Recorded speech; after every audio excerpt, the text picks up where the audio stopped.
You are listening to the Foamy Heads Podcast, where we discuss craft beer and anything else that accompanies a glass.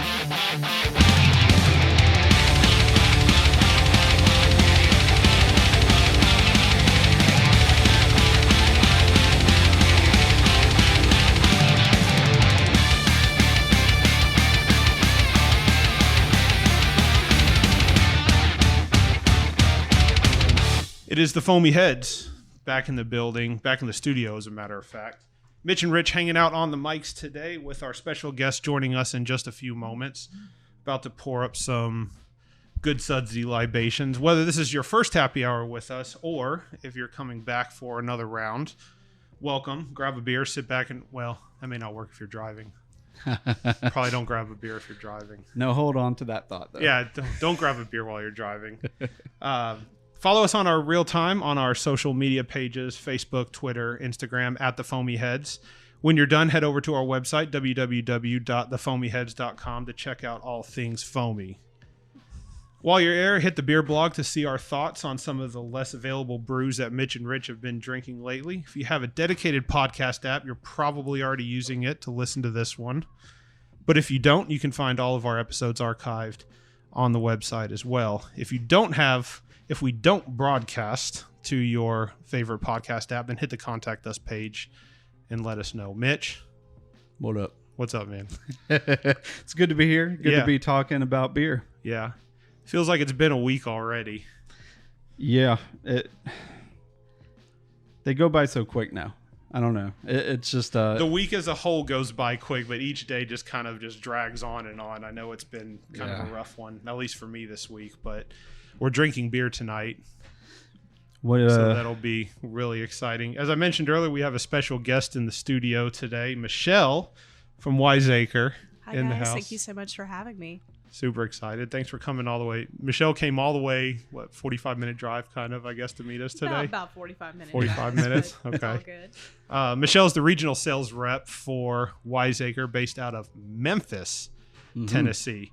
So I am not a stranger to WISEACRE brews. I've been drinking WISEACRE for, gosh, I don't know, probably 6 or 7 years now. almost ever since you started drinking craft beer. Yeah, I have there's a special place in my heart with one that we're going to be getting into a little bit later, but we've got some pretty good beers that we're going to be drinking today, and Michelle's going to be taking us through those for at least a little bit. But just to kind of give us a rundown real quick before we put Michelle on the spot and ask us, kind of tell us a little bit about herself, maybe.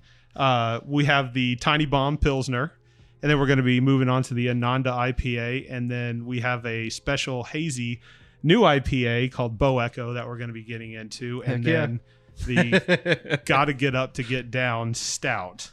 Man, so it's going to be a damn good day. That's all right. Evening. Yeah, Michelle, we're really excited.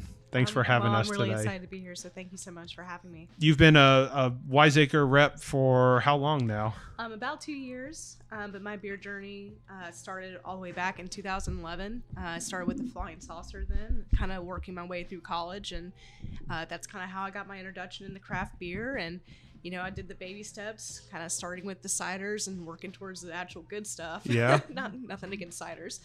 But yeah, I mean, I've been in and out of the beer industry, but officially have been a rep since 2019. That's awesome. Yeah, I know. I've been drinking WISEACRE for a while, like I said, and we got a chance to meet Michelle through Kat. So one of our previous episodes, for those that had a chance to listen to us, Kat's repping for Rheingeist, and so we were really excited about that. And then she kind of reached out to us and said, "Hey, Michelle's a good friend of mine. She would be somebody that I know you guys would love to talk to." So we reached out to her and was really glad to get her on the show.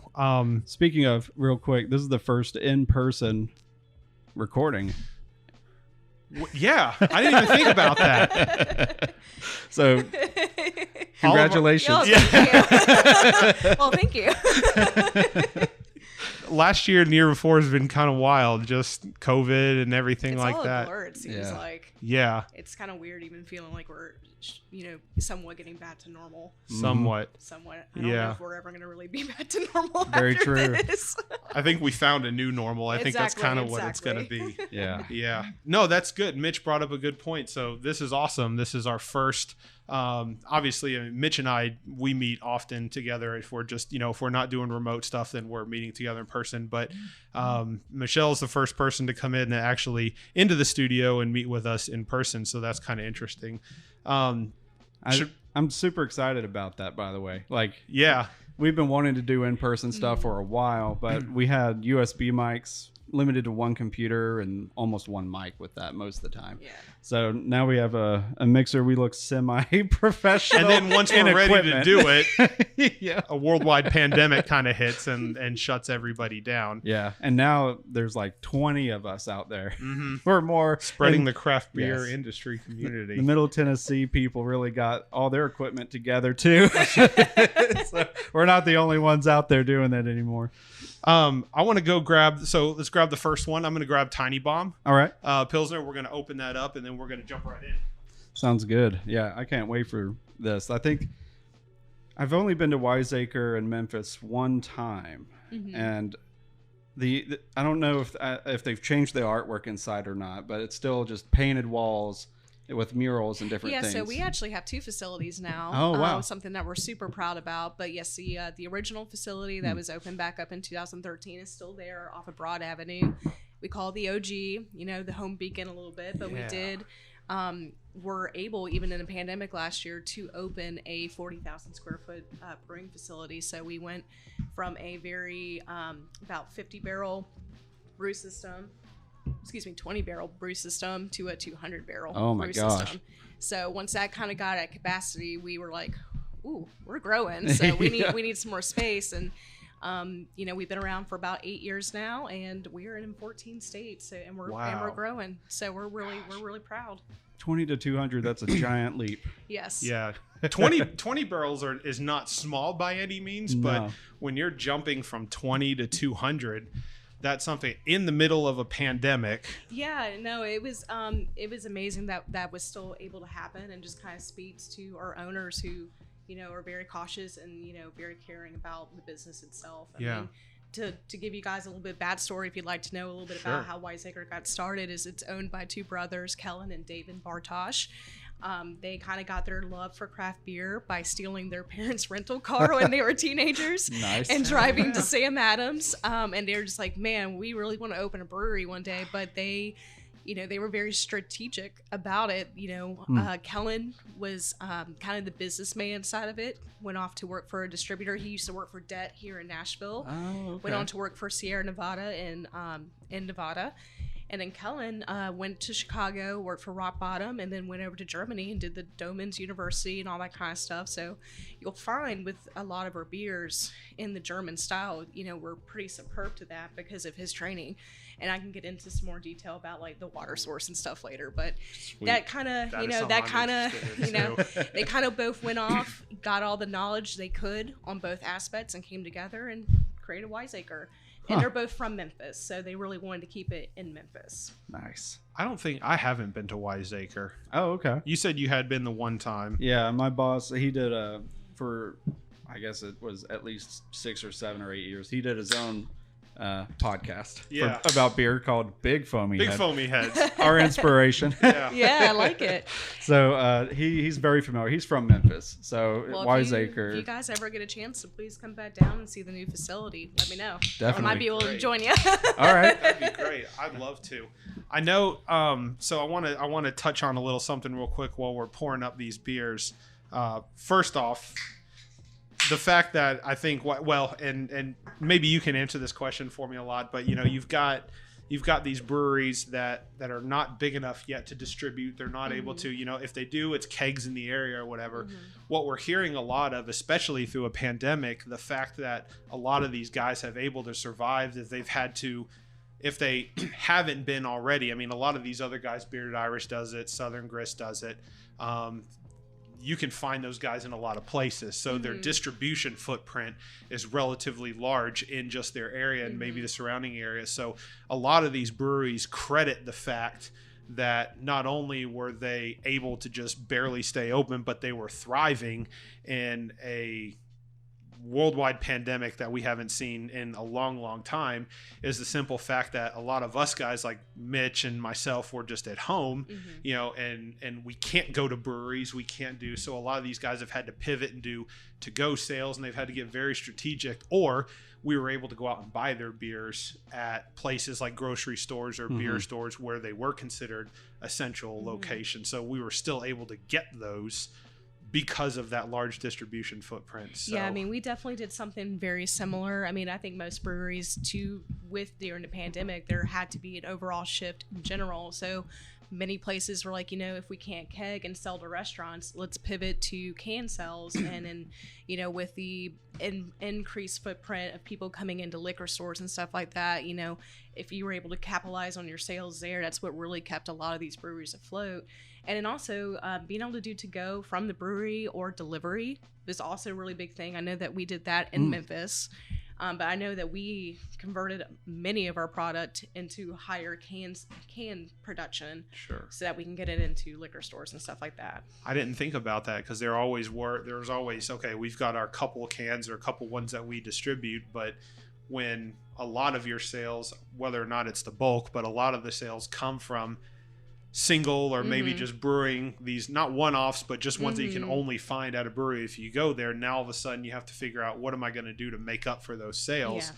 Do we start canning all of these and then shipping them out, or do we increase production of our kind of regular beer? So I'm always interested to hear the story when somebody goes, yeah, the world was shut down, this is how we were able to survive. Yeah, and you know, luckily big supply people for us like Kroger and Publix were, you know, our saving graces with the amount of foot traffic they were getting too, you know, with their increase of buying cans. You know, it kind of, for us, really leveled out the business. Like we weren't thriving, but we were staying afloat for sure. And, you know, now we're definitely getting back up to speed and stuff like that. And, you know, it was all about the pivoting and just, you know, luckily the brilliance of both my owners to be like, okay, this is how we need to form our business to be able to meet what's going on right now. So that was also a fun thing coming into the sales rep side right at the end of 2019. I was a flight attendant for 3 years prior. So, I mean, it was a good thing I got out of that, but I only had a few months, and then right as I was kind of like getting let go from training, shut down. So it was definitely, it was a really interesting, I'm not going to say necessarily always fun learning experience, but it was definitely a very great learning experience too, to be like, okay, you know, I'm going to be pivoting with this company as we're figuring it out. And, you know, we came out very strong, and, you know, we opened 5 new states even still. So yeah, it's a good problem to have there. Yeah, I mean, I'm not complaining.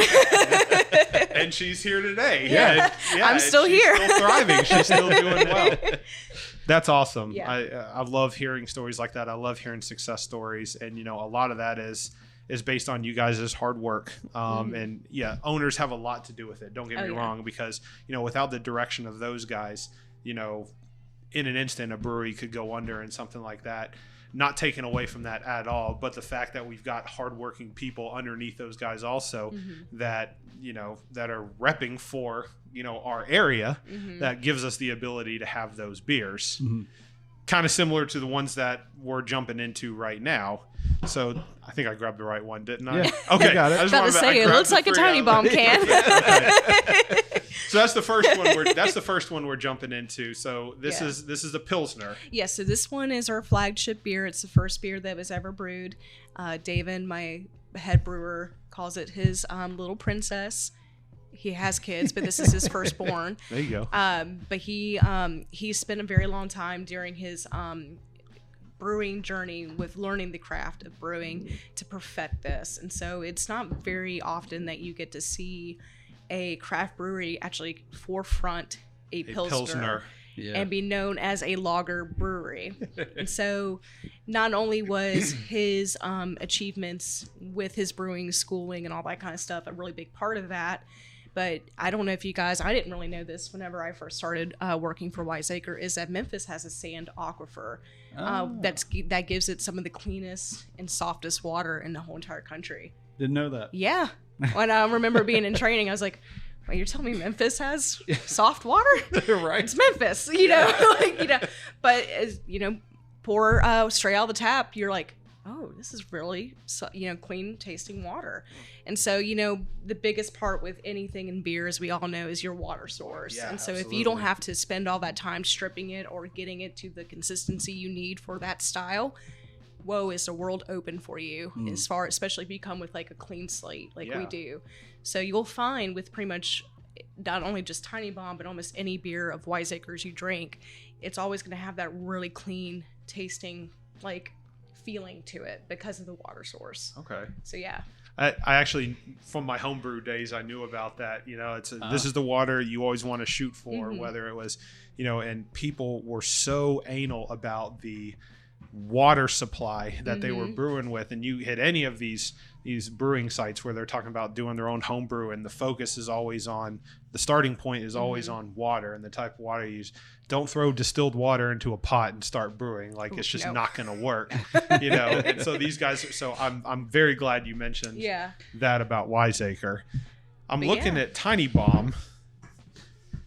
So this one, when Pilsners, you think, just straightforward, clean, crisp. Yeah. Well, this one, if you, obviously you see that it's an American style. Okay. So we brand it an American style because we do add a little bit of hops from Mount Hood. And then we do put some wildflower honey from Mississippi that's mainly used in the fermenting process. So when you drink it, you kind of get that dry, crisp finish. That's the honey really kind of coming out. It's not sweetening it. It's definitely to try and like give it that really feeling at the end of it. Awesome. I'm going to dive on in here. Yeah. Cheers, guys. Cheers. It's so good. It is clean. Very. It's got that softness to it. Yeah. I get it now. That's easy to drink. Yeah. Yeah. It's 4.5%. It's designed to be crushable. That's kind of little, like why. Little bit of hoppy on the end, just a little bit, but it's not enough to kind of deter the taste from just a clean beer overall. Well, just from the top, it had a pretty good foamy head when I poured it originally. And on the nose, what do you get? Oh, man, I should have done that first. I'm trying to remember the beer game. I guess having a beer. I was too eager to actually take a sip of it, so it's probably my fault. Oh, no worries. Honestly, so me personally, I don't know a ton about Pilsners. If anything, Mitch, you've been kind of trying to bringing me back into the fold at least a little bit from a Pilsner. So on the nose, I mean, I could sit here and give my thoughts on what it is, but it would just be your simple basic acronyms: clean. Like, it's a little bit of think like grassy, a little bit of hay. Maybe even a little bit of floral to it. That's usually floral. I get a little bit of. That's usually traditional with like blondes and pilsners.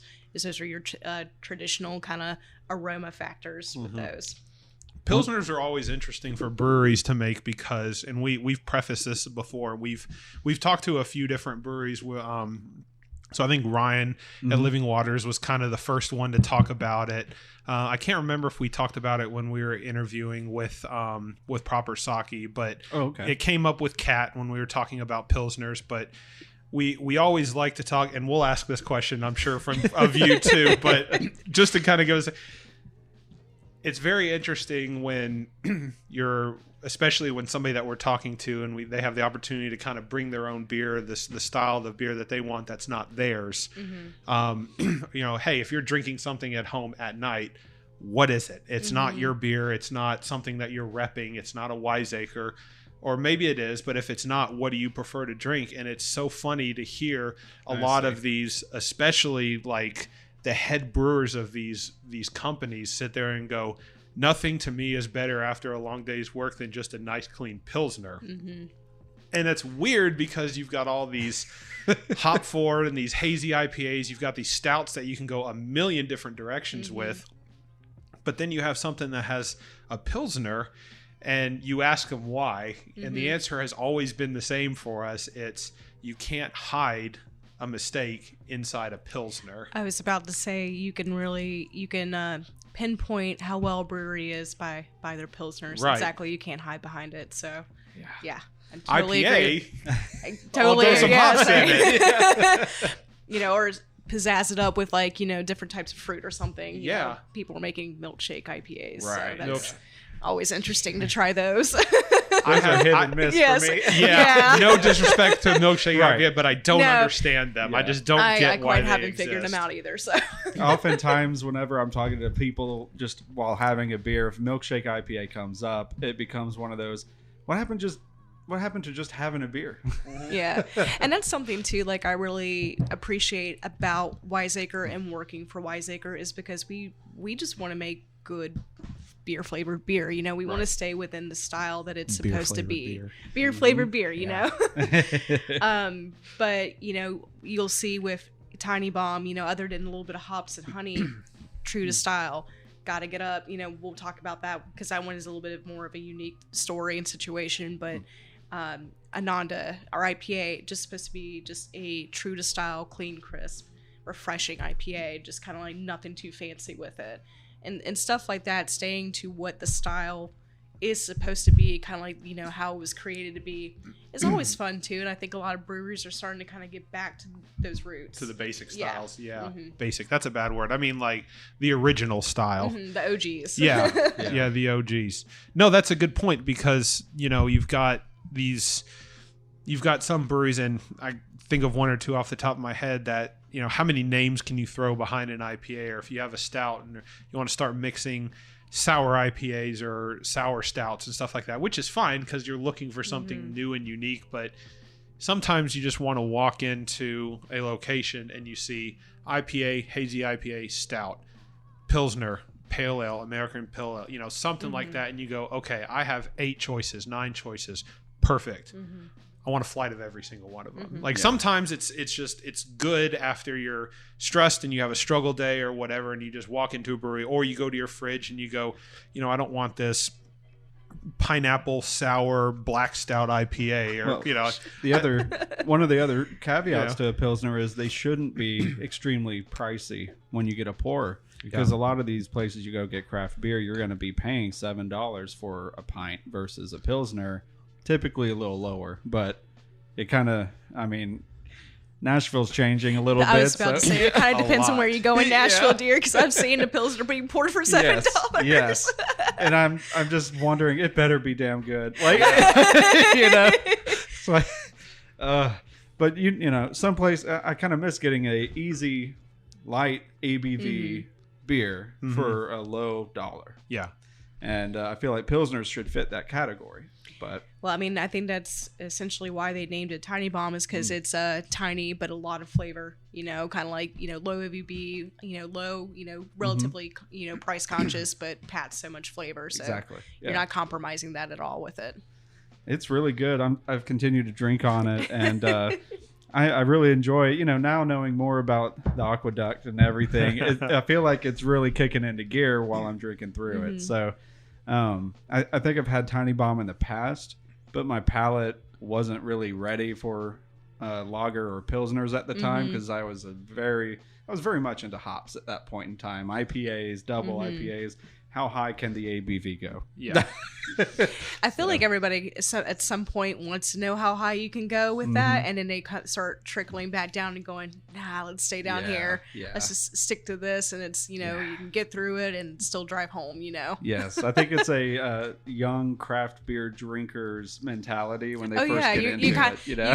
I like to call, I used to describe like teaching people, part of my job with Flying Saucer was to teach people how to get into craft beers. Like you kind of start on this scale, and then as your palate gets used to different flavors and different styles, and you start experimenting more, then you want to see, you know, a little bit more intense stuff, Right. and then you kind of start trickling back down Yes. a little bit. So I mean, I definitely did the same thing. You know, for a while I was on such an IPA kick. I was like hops, and now like, better be a really good IPA. Yeah. I've had all the hops now. But there's a million of them too, I know. right? It's like you can never run out of IPAs anymore now these days in the beer world. Gosh, and they all almost come from that one place. But the Citra hops all come from the same valley. Yep. You've been getting into Pilsners. We've talked about this a few times. Yeah, it's been a slow burn from 2019. Yeah. Yeah, I That think hasn't. You haven't always been there though, right? no, not really. But that's when my palate started to shift, and I wanted to kind of re-embrace the actual beer flavors rather than I guess, all the things they can hide from you and then or put in to make you taste. It's almost, there's a lot of distractions in craft beer, and I think it might have been Southern Crisp Was lager. it Hoppy Crisp or Hoppy Crisp something really like that? bought me back in because it had hops. Okay. It was like a Pilsner with a little bit of a hop kick. It was like, this is brilliant. Then I found out about hop tea the next day, and I was like, oh, non-alcoholic hoppy drink, great. But I continued on the Pilsner journey and found several like key players that I really, really enjoy. And then, was it still 2020 when Triberg from Living Waters came out? Yeah, I think it was 2020. That was amazing. Smith & Lentz came back with their Pilsner lineup. And then I remembered, oh man, Nashville had a pretty good Pilsner game before all this. So I just never went and experienced it. God, So, Have you been to Barrique yet? yes. Yeah, they those. have a nice Czech Gosh. Yes. Pilsner, or like a New Zealand Pilsner. Went there actually with Kat. Yeah. And wonderful experience, because don't get me wrong, I do love sours, but like I have to eat some Tums Yes. afterwards. Yes. There's so much acidity and Yeah. gosh. Their Barrique. Their DH12. Yeah. Their yes. DH12 was really good. That was the first one I had when we went to the soft opening Yeah. of Barrique. Mhm. And they had Their the clean DH12, beers. the clean beers. Yeah, because I'm not a sour guy. Just, I can't do it. There's been a few, if we go back and kind of talk and look at some of the prior episodes, there's times when I get to quote unquote try a sour beer, and it's kind of more of the lambics, or maybe the more of tart than sour. That I can deal with. Sour is just not funk. No, can't do funk beers. I know Mitch has historically been kind of an embrace the funk guy. He did the Yazoo thing for a while, but sour and funky is kind of his thing. It's not just I can do more towards the kettle sours, or maybe less of the sour and a little bit more of the tart side. So that's not my thing. But Pilsners have just only recently, for me, kind of come around, and it's actually because of Mitch. And I remember when Mitch just started drinking Pilsners on Untapped, he'd just start checking in Pilsner, Hoppy Crisp and Pilsner, Pilsner. And I'm like, what is he doing? Like, we have all these IPAs. We have Pilsners all are really these, actually kind of making a comeback. and they really are. And he even said the same thing. thing. Other big breweries too, like they're really like trying, like what is it? Blackberry Farms. Their Pilsner is really good. Like other places are really starting to showcase like what they can do on that Pilsner style. So Yeah. I find more people are actually leaning towards that too. And again, you can't hide behind the fact that if you make a shitty Pilsner, it's going to show, right? So, I mean, when you come out with a Pilsner, it's got to be something you're proud of and you can make. Otherwise, you're either going to distribute it because you made it and then people aren't going to like it, or they're going to go, the people that drink Pilsners and that understand craft brew go, okay, this is a beer that they didn't make any mistakes in, because otherwise they wouldn't have been able to hide it, because you just can't throw a ton of hops inside a Pilsner and hide the bad flavor of something. Like you can't just throw cinnamon or vanilla inside like you can a stout if you made a mistake somewhere along the process. With a Pilsner, if you screwed up, it shows. Yes. So that's why all of these guys that are coming out with Pilsners now, they're damn proud of them, because it is one of the hardest beers to perfect. It is. When you distribute something like that. So that's kind of where I feel that's where Mitch kind of started going, okay, I'm going to start that, or the fact that it was just a Pilsner with hops in it, and he started getting excited about that. It was definitely a Pilsner that in my head had a big question mark on price. 4-pack of that's not cheap either. Well, we did do a fun, like, little specialty. We did an Italian Pilsner. So that one definitely more fruit forward on that palate versus the hops that you kind of get with Tiny Bomb. It's called Party Color. I think that one might be a staple that we might bring back a little bit more of, but we definitely tested it out with Green Bench out of St. Petersburg, Florida. Oh, yeah. It was a collaboration, but then we brewed it on our own this year. Had that in the market for a little bit. And then we do another beer that we pay homage to the aquifer in Memphis called Memphis Sands. Straight Helles Lager. So Nice. no hops or anything like that.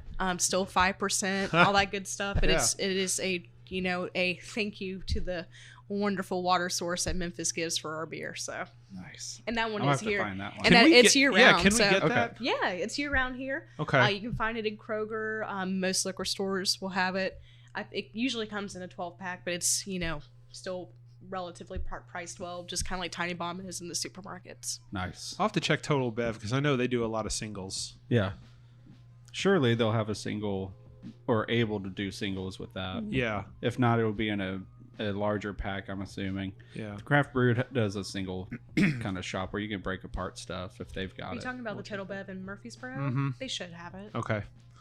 Yeah, that's WISEACRE. They've got a lot of selection from WISEACRE over at Total Bev in Murfreesboro. It's kind of out of the way from a workplace environment for me, but like on the way home, Yeah. it's easy to get to. So sometimes when I just want to jump over on lunch break and grab something to bring home, I often don't get to go over there. But I'll have to be on the lookout because Mitch is kind of expanding my palates into Pilsners. So I guess I'll try it. Yeah, man. Very traditional German Helle style lager. It's pretty phenomenal. Very silky. That's what I really like about it. So Yeah. if you were to ask Kat from Rangai, she'd be like, "Oh, I love Memphis Stands."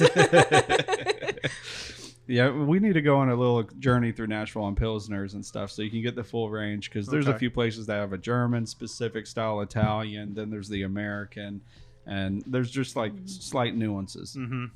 But they all have a characteristic that you'll spot when you drink them. I'm done with my Tiny Bomb. Oh, What'd you think of it, Mitch? I'm cruising through it. It's a great journey. It's definitely one that right now I'm taking it slow, but I know I could just run through these. Yeah. Like they're easy to Like drink. I did, apparently. I think it was pretty much designed to be like that. Yeah. No, it was. I agree. It's super easy drinking. Mitch is, like he said, he could totally just burn through it if he wanted to. I did, apparently. And I thought it was really tasty. It was really easy drinking. The floral, you mentioned floral a little bit there for me.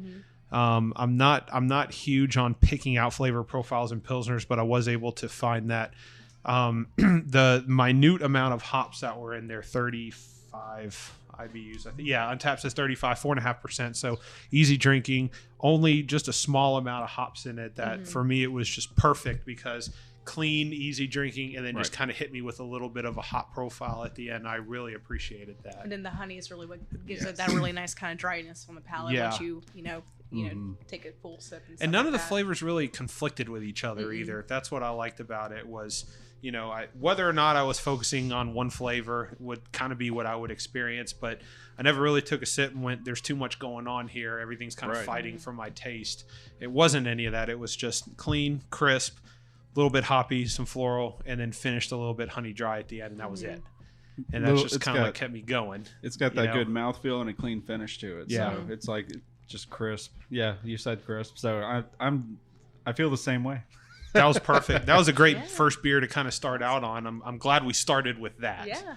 Well, it did win us bronze at the Great American Beer Festival in 2014, so we're pretty proud of that. I want to go to GABF. Yeah, I've always wanted to go to, but I know it would be like, oh my gosh, where do I start? Right. Some stories I've heard, the officers see the people rolling out after they've had too many, and they're like nodding their heads to the people on the sidewalk going, you can walk home, right? Yeah. You can get up and go. God, I definitely want to be a part of that one of these days. I've only heard good stories about it. Plus, I'm divided on their...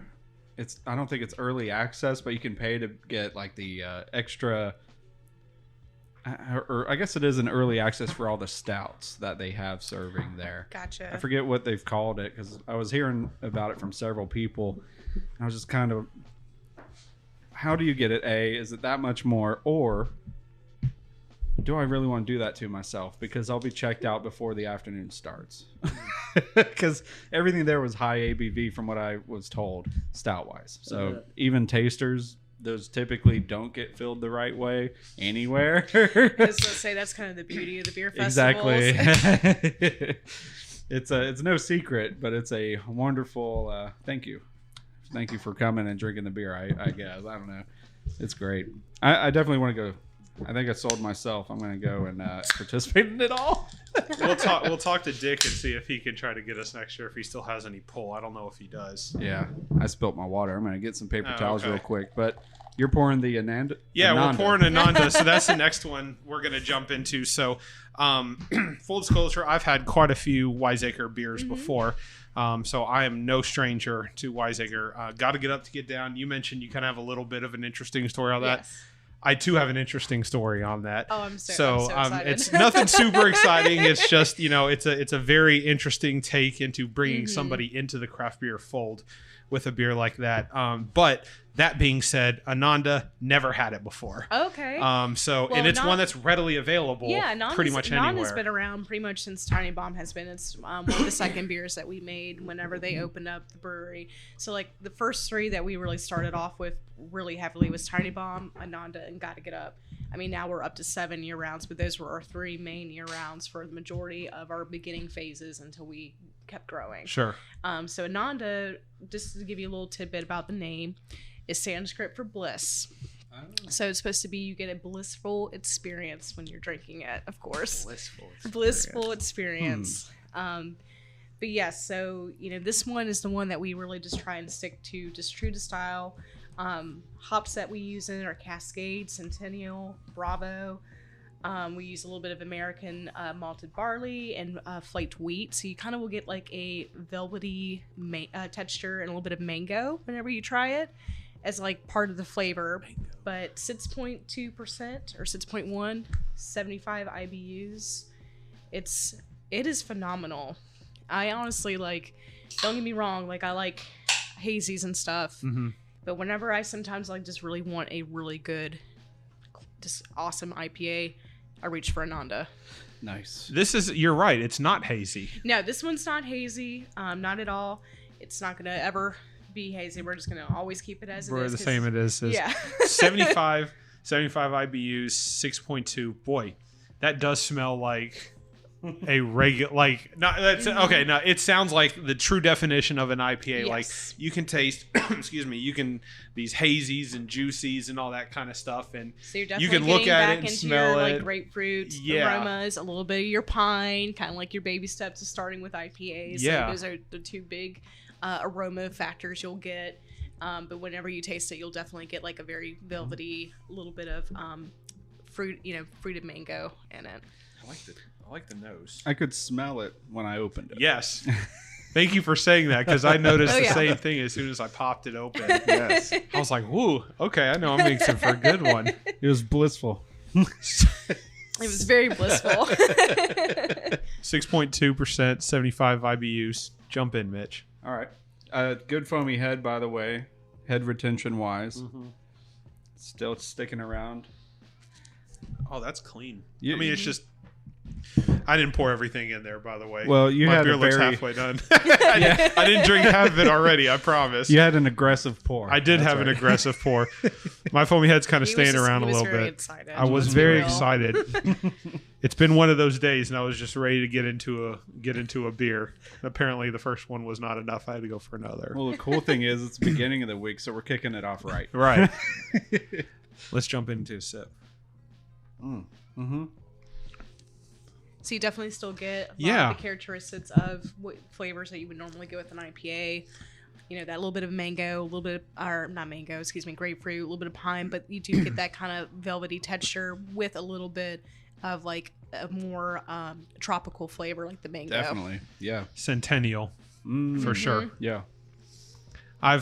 We've done multiple segments, or at least we talk about it, where we say, okay, and we've mentioned it before, where it's always interesting to do a single hop IPA, because it's like, I don't know what this hop tastes like. We'll go find a beer that has nothing but that hop in it, and then you can experience it. Well, Centennial hops was one of the very first ones that I had back when I was trying IPAs, and it stuck. Number one, I hated it at the time, because just jumping into an IPA when you didn't know much about craft beer, it's just, unless you're ready for it, you don't know what to expect. Your initial reaction's like, what? Yeah, right. Yeah. But Centennial Cascade, Centennial for me especially, I can pick that hop profile out anywhere.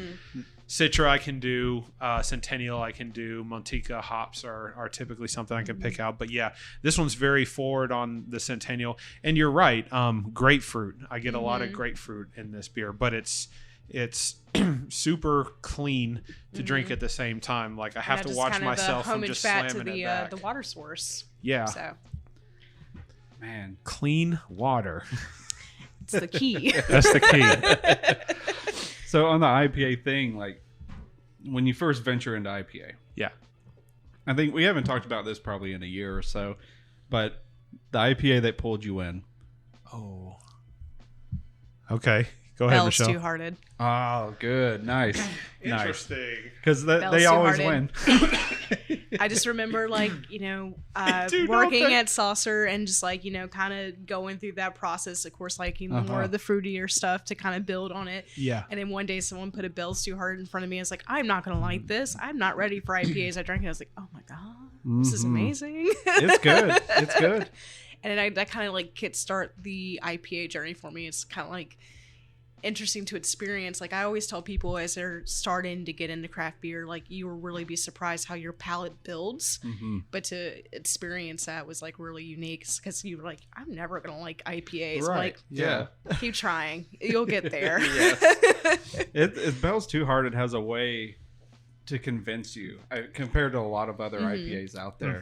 And I think both Richard and I got into IPAs through the more aggressive front. Yeah, I would say that's because mine was very unique. It was more. I had a former manager at a previous employer who was just a big hophead and was convinced that IPAs were kind of the thing, and that I would love it. I was kind of at the time into the Belgian, like not truly into the Belgian, but I was doing more of like, at least I thought my style was more of like Belgian style beers. Turned out it wasn't, but he was like, hey, you need to try this beer. It's called Stone Ruination. And he classic, dropped me into their 10-year anniversary, which was Ruin 10, which was like super high alcohol, super hoppy. I mean, it was 150 plus IBUs, and I was like, okay, I'll try it. And I remember I was on the phone with him, and I took a sip and almost puked, and I was like, dude, I don't know what the goal was to get me into trying, but that was my very first IPA. I was about to say, I kind of built my way up to that. Yeah, that's right. right. Stone beers are ones that like they are West Coast. Yeah, so they hell. are, yeah, and they will smack you in the face with it. Right. But the first one that I actually enjoyed, and I don't know if Mitch knew the previous story that I just mentioned, but the first one I actually enjoyed, and it was probably due to the higher alcohol that was able to kind of offset the higher hop profile, was 120-minute IPA. Something that's 17% alcohol and super, super hoppy, but you take a sip and it's really sweet, and you're like, okay, this is what an IPA is supposed to take. No. Well, that's very that's not. only like standard with double IPAs. So you're going to always get that more sweetness up front because of the sugar and the higher alcohol content for sure. Yeah.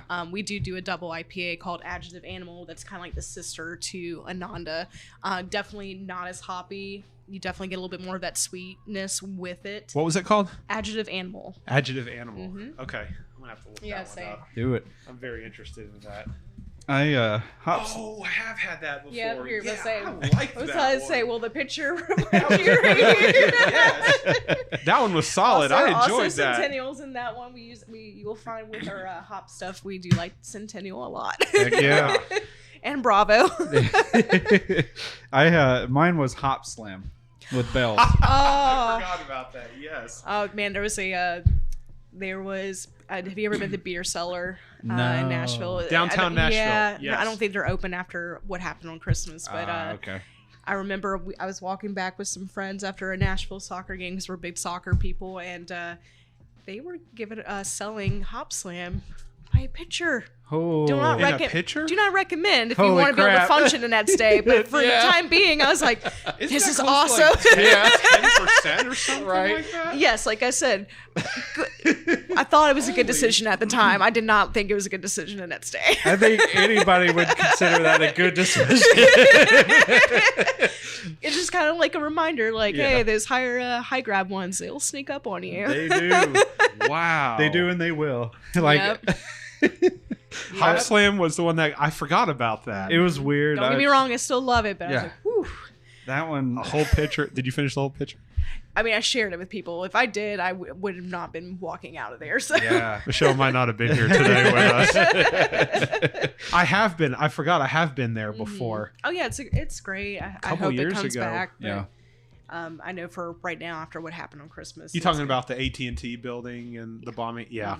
Yeah, that sucked. So with Hop Slam, I had other IPAs before it, but they just didn't, I guess, hook me right. Some hops. You always got to find that one Yeah. that hooks you in for sure. I can't tell you what about Hop Slam woke me up to it. There's a but little bit of honey in Hop Slam on the finish. There's That a might. little sweetness to it for I guess sure that's because what of it the was. higher ABV for sure. Yeah. Something about the higher ABVs again, I guess. Being a new craft beer guy at the time, I was like, I'm all in. Yeah. For whatever I almost reason. try to tell people maybe you should, even though you're like, why would I start with a double IPA before coming to an IPA? I almost want to say reverse that. Start with a double and work your way to a normal, because sometimes if you're building that and the sweetness, you're not as like shocked. That's true. By I didn't think about that. like the grapefruit and pine that kind of hits you sometimes with IPAs. But that could be one of the reasons why the 120 from Dogfish Head worked so well for me as the IPA. Because, I mean, you've got tons of different levels of IPAs, and then you've got 120 minute, which is like 18%, 120 IBU. It's just like it hits you in the face with everything. And for me to be able to drink that as like the second IPA that I've ever had and go, okay, so this is what an IPA is supposed to take. It's not like, it's not standard of a typical IPA, but for me, I had half of that can. I was sharing it with DJ actually. And I was like, okay, so this is something that I could get used to, but looking back on it, I think like you prefaced, it was due to the sweetness of it that it just didn't, it wasn't like Stone Ruin 10, right? Like it just wasn't hot forward in your face. There was alcohol, there was sugar, there was sweetness that kind of offset that. So I was able to start there and then kind of journey my way back down on the alcohol scale and move up in the I find IBUs. even like whenever I do samplings at liquor stores and stuff, whenever people tell me that they're getting into the hoppier stuff, and I try Ananda first, but then I compare it with them with Adjective Animal. They like Adjective Animal a little bit more because they're like, oh, it's a little bit sweeter. Like I can actually get through this without, and then makes sense with that big hit in your palate that Ananda or any other IPA might give you. But like I do find that like if they say I'm starting to get into IPAs, I have more success with the doubles and just before than the regulars. Regular IPA. I guess that's got to go through your mind if you're repping and you're at a liquor store, at a beer store, and they're going, "Come on down, we have Michelle from WISEACRE here, serving beers from 4 until whatever," and you've got these, parents that come in that are looking for something, or you have these first-time beer drinkers that are coming in, or maybe they're good with Blue Moon, or maybe they're good with Shock Top or something that's kind of more on the wheat style, and then they go, "Okay, I want to try something different." I guess you kind of have to think about what's going to be the least offensive that I can give them first in a new style of beer. Like, when you go home, what are you normally drinking? And of course, like my harder converts are the domestic drinkers. I actually was doing a tasting downtown last week, and I had a couple come in and say like, "Oh, we drink Natty Light. But what do you got?" And I was like, to be honest with you, I don't have anything you're gonna like. But I was gonna. What is that answer? What is it? Try Tiny Bomb. I would regularly. I would have recommended Memphis Sands because the lager itself, without the hops, could probably have won them over. Sure. But the store didn't sell that, so I wasn't gonna offer it. But I was honest. I was like, "Here's Tiny Bomb." Not gonna lie, the hops are probably not gonna do it for you. And of course, they were like, "Oh gosh, no!" And I was like, I tried to tell you so, what you had, though. But I always tried to pivot with what I think that style is going to match in. So it's unique. It's fun to do. I kind of like think it's like a little puzzle. It's like, Definitely. okay.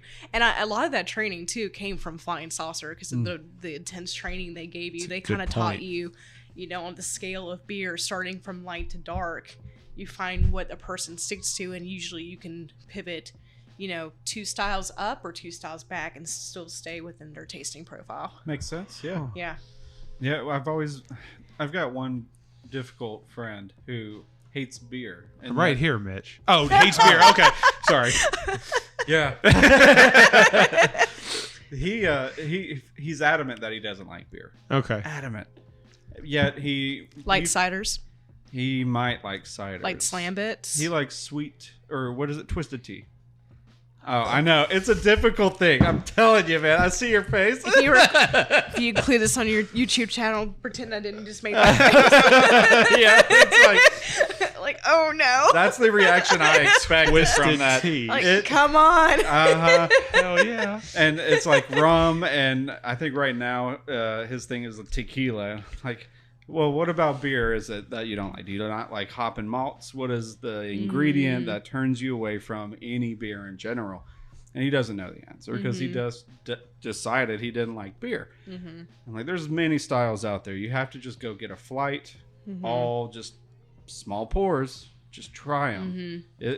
Spend the $15 and just see if anything hits. And he's like, I'll just go with you and you tell me what's good. I'm like, whatever I like, you're not going to like, man. You can't because you've tried already. And I'm too deep in this game, man. Usually, I always recommend to people, like, start with the ciders, especially because there's so many different variations of ciders coming out now. Especially, like, if you get a wine drinker and you want to try to convert them to a beer drinker, start with ciders, preferably dry ciders. Because then you kind of have some, coordination between, like, Sauvignons and Pinots and all that kind of stuff with certain ways that ciders are being made. And the drier ones too, right? The drier ones will definitely win them over, and you kind of just start building a little bit from there, and maybe try some lambics, throw wit in there. Lambics would be a good one, you know, all that good stuff. Give them the German journey or Belgian journey too. Belgian. The Euro trip. What a great movie. Yes. Been a while. Yeah, same. It just kind of hit me. I was like, Euro trip. That was a long time ago, Euro trip, Mitch. I'm dating myself there. It's a little, but yeah, that I still haven't made that journey with him yet. I just know it's going to be a difficult order, Yeah. Like, if you're started on Twisted Tea, you might have a little bit more legwork to do. This is true. Here's 3 Twisted Teas. Down them. You got about 5 minutes to recover from those because they. It's like, I don't know. Best thing about Twisted Tea have been the memes that came out. I was about to say 4 or 5 months ago when the dude just clocked somebody in the gas station with a can of Twisted Tea. That was super good. I'd forgotten all about that. Yeah. Oh my gosh. Yeah. Probably the only good thing about Twisted Teas. It like took me a second whenever I kept seeing those memes coming up. I was like, what is going on? And of course, like my beer industry friends were like, Michelle, this is what happened. And I was like, oh, it makes sense now. Gotta watch. Once you watch the video, all the memes are great. Yeah, it's kind of like all the family ones with the Fast and Furious. Yes. So great. So good. Terrible movie, by the way. I know we're getting off subject. I saw it last weekend, and I'm one of those junkies that will see every Fast and the Furious movie on opening weekend. I have a thing for Dwayne Johnson, whatever it is. I just love the movies as a whole, but I even liked them before the very first ones. Whether or not they were Point Break with cars, it's always been my thing. I grew up with them. The last one was terrible. And I know this isn't the platform for discussion on that. It's fine. Not a good movie. Well, even I went, some of these things aren't believable anymore. Well, I have a theory that every time you say family, another Fast and Furious movie is being produced. That's right. Yeah. So, that's right. Probably right. Yeah. It's just like one of those things that's not going to die. No. But anyways. It'll keep going. 10's not going to be the end of it, I guarantee you. Mitch, thoughts on Ananda? It's fantastic, man. The hops are pulling me in. I really enjoy this one. It's from the second I opened it, I could smell it. I knew I was going to like it, kind of thing. You know what I mean? It's hitting all the notes that I enjoy in an IPA. So it's not bad at all. It's just to, I guess, give listeners an idea. It's pretty clean. Yeah. And it had a good head retention. I think we mentioned that earlier. I'm going to try it again real quick. Hits all the notes. It's smooth. It's got the hoppy bitterness to it. Lingers a little bit in the back of the mouth there, and It's got that bitter kick that I really enjoy too. I'm not the best, like, you know, palate person, but I'm really enjoying it. I would probably get a second pour in a tap room or something for sure. Yeah, I agree. I think it's a lot of what you said. Whether or not you think that you are a good judge of character for that kind of stuff, everything that you mentioned is something that I agree with. I will add the Centennial. The Centennial hops in it is just totally what I picked up immediately on the first sip. I went back to that, those when I was kind of journeying into IPAs after I had the Stone Ruin 10 and I went no, and I had the 120 minute and I went yes. And then I went back and started looking at anything IPA and I went, this is not the IPAs that I'm used to. But over time, like you mentioned, Michelle, you grow. Like, you try it and you go, okay, this is a little bit different, but it's good. It's just something that you don't typically start with. Yeah. But this one was super easy, super clean. Centennial hops were totally there.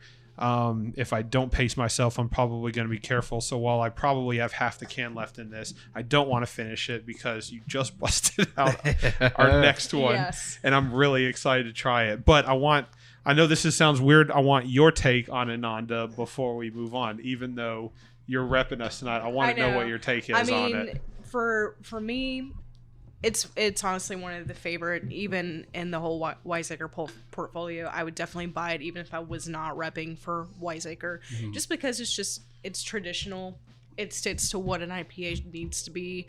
It gives, like you said, it hits all those points for you without being too overbearing. Because like in the IPA world, you are finding so many twists and turns and all that good stuff with, all these different variations of IPAs and all these unique twists. And if you just really want to just be like, man, I just want a good IPA with nothing weird about it, Ananda. Definitely. If that makes any sense. No, 100%. I agree with that. Okay. Yeah. It was fantastic. There's nothing wrong with saying sometimes I just want an IPA that's straight to style and all that kind of stuff, because some people can take that and go, oh, you mean you want something original? You don't want something that kind of steps over the boundaries. And Tess is like, it's not what I said. Sometimes I just want an IPA that's true to style. Because you can't get to those more like unique versions without already knowing how to appreciate the original. Yes. So that's perfect. I'm ready to get into this next one. Yeah. Oh, this is the one I'm very awesome. excited for you to try. Yeah. We're gonna be I really leaning enjoy the heavily label. on Michelle for this one. Yeah, so Bow Echo is relatively new still to the WISEACRE portfolio. We released it back in like February, March. Okay. So, hazies are still a craze, right? Everybody loves a good hazy. Hazies are becoming very unique, so like we should try our twist at a hazy as well. And so we definitely, I think, hit the ball with this one very well. I traditionally, if I'm being honest, as a beer drinker, I don't really lean towards hazies because sometimes you get too much. And sometimes that, the lactose that you get from the haze, too much. It tastes milky. Yeah. And I'm like, I don't want another one of these. I always want to enjoy a beer that I know I can order again. Okay. But that's just my preference when drinking. Hazies can make you feel full. Oh, yeah. They definitely for sure, can. For sure. So this one, if you... Let's pour it first. Yeah, so absolutely. You can see because, it's got a nice haze to it. It really does. But it also is like you can still see through the glass. A little bit. So it's not too overly bearing. It smells really good. So we got Mosaic, Centennial, Denali, and Sintra. Okay. So those are our hops that we use. Citra hops. Pilsner malt, crystal malt, flaked oats, all that good stuff. I will say, like, if you drink this one, you will get a lot of similarities if you've ever had homestyle from Bearded Iris. Oh yeah. This one is going to be a little bit more on the juicier side versus if you were to drink homestyle, which has a little bit more of a drier side to it. Still both phenomenal. Yeah. But this one too, 7%. And we love that it's very cost conscious as well. I mean, not saying that not other IPAs are cost conscious, but this one we're just super proud of, So this one's kind of actually really been changing the game of our whole entire IPA footprint. So, I mean, don't get me wrong, Ananda, Yeah. not going anywhere. Yeah. But Bow Echo's been blowing it out of the water for us. So I'm excited because I've definitely not heard of Bow Echo before. yeah, and also too like the artwork on the Yeah. can. Don't So tell me if unique. there's a lot going on here. I want to go off a theory that my head brewer was at a music festival and was enjoying some stuff. And if you look at little bits of the can, there's a little bit of suggestions of what was going on. Yes. I'm not sure where the dog plays into this, but I also have been told that the more, especially when you're drinking the beer, the more you look at the can, just the better it gets. Definitely. So the artist that we use, her name is Rachel Brids. She actually lives here in Nashville. She does all the artwork for us, all That's the a way cool back fact. from, the Tiny Bomb, all that kind of stuff. And if you look too, so like Tiny Bomb, Little Bombs, Ananda for the IPA, for Bliss, Sanskrit kind Right. of has like a really nice, detail to it. We tried she does a wonderful job of trying to like match the beer and the beer name with like a really cool artwork to it. So she still continues to do all of our artwork. She actually helped design the new brewery. So like it's so that's unique on the outside, and she pays like a little homage to like all the other beers, like even specialty ones that we've done. Yeah. So it's so cool. That's So- wild. Yeah, it's a very celestial. So I have a feeling like design. she sat down with like David and David was like, "This is what happened." She goes, "Okay," and just started drawing. It takes a skill to be able to take somebody's random ass Right. happenings in a prior event and go, okay, I'm going to put that to pen and paper and create something else out of that. Yes. There was the celestial being with Sagittarius that said Bow Echo, and then there was a dog. And Let's see here. I'll read you guys Burrito a of brief liquor. description from the sell sweet. sheet that I have here. It says, "When you've reached your all-time low, you need a parking lot veggie burrito and the warm snuggle of a stranger's husky, probably named Stasha. The winds of change may find this beer landing in your hand." So I totally dig the trash burrito. Memphis in May. That's probably what happened. It's like some people's tradition to eat off the trash can lids, like my with God. whatever meals you have. Yeah. Wow. Yeah. I hope that's not what happened then. I hope so too, or hope not to. But yeah, You may need to go get tested, Mitch. Yeah. that was years ago. I'm fine. Mitch was COVID patient 0. Well, I thought if you did that, you're immune. That's right. That's true. That's a good point. My fault. I gained the immunity. the immunity through Yeah. trash Early on. burritos. I want to take a sip of this. I really do. Yeah, let's do that. I know this sounds weird to say, but this beer smells hazy. I don't know what it is about No, I like get it. hazy smelling IPAs, but this has immediately. I didn't smell anything when I popped it open from kind of the distance that I am, but when you pour that into the glass and then you hold it up to your nose, you go, okay, it's flaky, oaty kind of, but it smells hazy. And again, I'm using air quotes because I don't know if that's really a real term for a smell profile, but that's Right. exactly what I pick up on. A little quicker head retention on it, or dissipation, Yeah. I should say. right. The liquor's hitting, not really. I wanted to say that because of Leahy. Trailer Park Boys. I You're miss him. definitely going to get some citrus, some tropical fruit, all that good stuff with this one as well. It smells real Let's do nice. it, Mitch. Oh, That's smooth. yeah. But You're- definitely a little bit more juicy. Yeah, I pick up it's not just at the end, like it's sweet and juicy all throughout, but there's a little bit of an uplift at the end that kind of has that extra juicy kick that just stays with you. It kicks and stomps my palate at the same time. Uh-huh. It's nice. I like it. Yeah, it's they finally sent me my little taste tester of it before we officially launched it. And like I said, I don't normally reach for a hazy whenever I'm out to drink a beer. But when I found myself like 3 of these in, I was like, okay, they did something right. Yeah, definitely. And I was like, ooh, I can go for like one more. but you do have to be mindful. It is 7%. They sneak up on you a little bit. Yes. 3 of these will get you feeling good for sure. Oh, I was feeling quite fine. You said this one it's a relatively new release within the last few months. Yes. So Okay. it's a part of our year-round portfolio now. So you'll find it in every major grocery store, every major liquor store. And the cool thing is, like, if you see it next to Tiny Bomb, it's going to be the same price.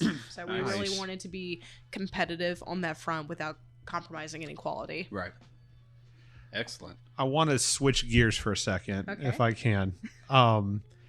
So you've been repping WISEACRE for a while, during the pandemic and all that kind of stuff. And there's really no like easy way to transition into this, but I'm always interested. We've talked about this with multiple people, but very interested in always understanding what people's work life was like and we asked Kat the same question. And I'm always interested in knowing when shit just shut down. You know, there was, I don't know if everybody, it's kind of like, if you're old enough, like if you're the generation where you can remember exactly where you are when 9/11 took place or whatever, but like, I feel like the shutdown, at least me personally, I don't remember where I was when everything was like, okay, we're closing everything down, because it kind of took place over a matter of like multiple days or maybe a couple of weeks. But I remember at one point where I was like, okay, this is just a thing, you know, hopefully it's going to pass. But then I also remember after everything had shut down and I was at home and I was working and we had to make some difficult decisions about, okay, you know, who on my team is going to stay and who do I need to say, hey, I need to temporarily, you know, furlough or whatever. I remember when shit got real for me that day. As a person working in the brewery industry, the last 2019 and into, or I should say 2020, probably the first half of 2020, and before even ramping up or even just all in general, what was that time period like for you when you were like, okay, you know, maybe this is something that's getting serious, and then you go, okay, my job is about to change, like things are gonna be different, we have to pivot. What was it like working in the beer industry when things kind of just took a turn for the worst? I mean, it was pretty scary, for sure. Just mainly because I was actually in a career change at the time. So, I remember it's like, I think it was like March 13th. There was a Friday the 13th. I was like trying to do a little event with an account for, we occasionally do a little seasonal or like little specialty called Prank Calls to Satan, which is our black IPA. Nice. Oh, delicious. I love that. I love it. Yeah, Prank it's great. Calls to Satan. Prank Calls to Satan. Oh, that's great. And so it was perfect lineup because there was a Friday the 13th. So it's like, you know, targeting accounts like, let's do it wrote itself basically. Yeah, like a Friday the 13th with Prank Calls to Satan. And I remember nobody was coming in, and I was like, what is going on? Like, where are my people? And of course, it was like, you know, a week after the tornado here, you know, it's like, bam, shut down. But I don't know if it really started to hit me until, like, you know, we pivoted to just working from home. Just, you know, the number one priority for, I think, most breweries, certainly for mine, was the priority of our safety. Like, we didn't want to compromise that at all. And so they were like, you know, work from home until we figure out how we want to pivot. And of course, you know, it was tough. We did have to have some cuts in some areas. I definitely for a second was like, oh, it might be for me. You know, I'm new, all that kind of stuff. And I was like, I can't go back to the airline industry right now because they're furloughing everybody. But I was very fortunate. Luckily, Nashville is such a strong, it's our second biggest market, that, you know, they couldn't compromise somebody here. So Nice. Okay. that really, you know, was a benefit. But I, of course, you know, had to say goodbye to a few coworkers, but I'm hoping in due time they come back or we, you know, build again. But it was weird. It was kind of like we just kind of kept figuring out day by day how we were going to pivot through this. So it was kind of like, you know, reach out to accounts as you can, check on your buyers. And then when we really started finding that restaurants and stuff had to shut down, you know, I think that was really the true sign that we needed to start pivoting towards targeting, you know, independent liquor stores and supermarkets. So, you know, I would just work from home for 2 months, and I would call my liquor stores and just, still, luckily call them over the phone and still make that sale. And luckily, you kind of built a relationship with them even through the phone still. Like, and then a big part of that too was like little things, like even texting him and be like, "You hanging in there?" Stuff like that. Just not that it's for a purpose to gain anything, right? But it just really helps build your connection to those accounts, to that you're like generally care about what's going on, care about trying to help their business. Giving them suggestions on like what you can do to like help them out from working from home. They're going through it too. Yeah. So like, I would try to come up with like unique signs, like for them to put up on their stores, like to feature like specialty beers that we still wanted to send into the market, and kind of like help them have like that exclusivity part of it to still draw people in whenever they were doing their shopping and all that kind of stuff. Because, you really feel for those people who didn't have a chance to go home and really be safe at home. Right. So I definitely would like, if I was out and about a little bit, if I had any, employee beer, I'd just give it to them. Just be like, hey, go home and drink this, like, or just like, hang out, do something. Yeah. I know things are so stressful, but like it was definitely a building process for us. Like we really did have to take it week by week and just be like, okay, this is where we need to focus. This is what we need to do. And then, because we kind of had to keep going based off of the ever-changing CDC guidelines that never really wanted to seem to make up their mind. At any point in time what the official guidelines so we never really were. knew what was going on. So we were just saying, well, we're just going to figure it out as we figure it out. Yeah. So, but, I do really pride WISEACRE too, and our owners and our, upper management for really not only putting our safety as a priority, but also, being able to shift dynamically towards where we need to be. Because, last summer we had that little period where we're like, are we coming out of this? Right. Restaurants started to buy again. So we're like, okay, we'll start putting stuff in kegs if it's going to get sold. But then when it shut back down, we're like, whoo, back to cans. And so, and then even then with the can shortage, because everybody experienced the can shortage. We kind of relied off of the cans that we had printed with brands that we weren't planning to redistribute out, and we just did the wrap thing. But we did like a really unique thing, like this one's just, it's not fully wrapped, but we did like the 2020s edition, so people can scan the QR code and kind of get the story about like, because sometimes per se, none of these cans really have a great example for me to show, but like. Adjective Animal would be like completely pink, but then we would wrap the Ananda label around it, so we were technically using like an Adjective Animal can, but it was still Ananda. Yeah. But some people would be like, are you pranking me? Like trying to like add a couple people be like, there would be a sticker Curious. over Yes, the Adjective yes, Animal yes. sticker, because that's what was going to be in the can, but now you had to pivot. Yes. But then of course like having to explain that to accounts and to people who are like, are you trying to calm me and say this is not the beer that I'm getting? I'm like, no, we have the layout like right here. Yeah. Like, just like everyone's experiencing it. This is our unique way to overcome that, all that kind of stuff. So we tried to make it fun, even if it was stressful. So let's go ahead and scan the QR code, man.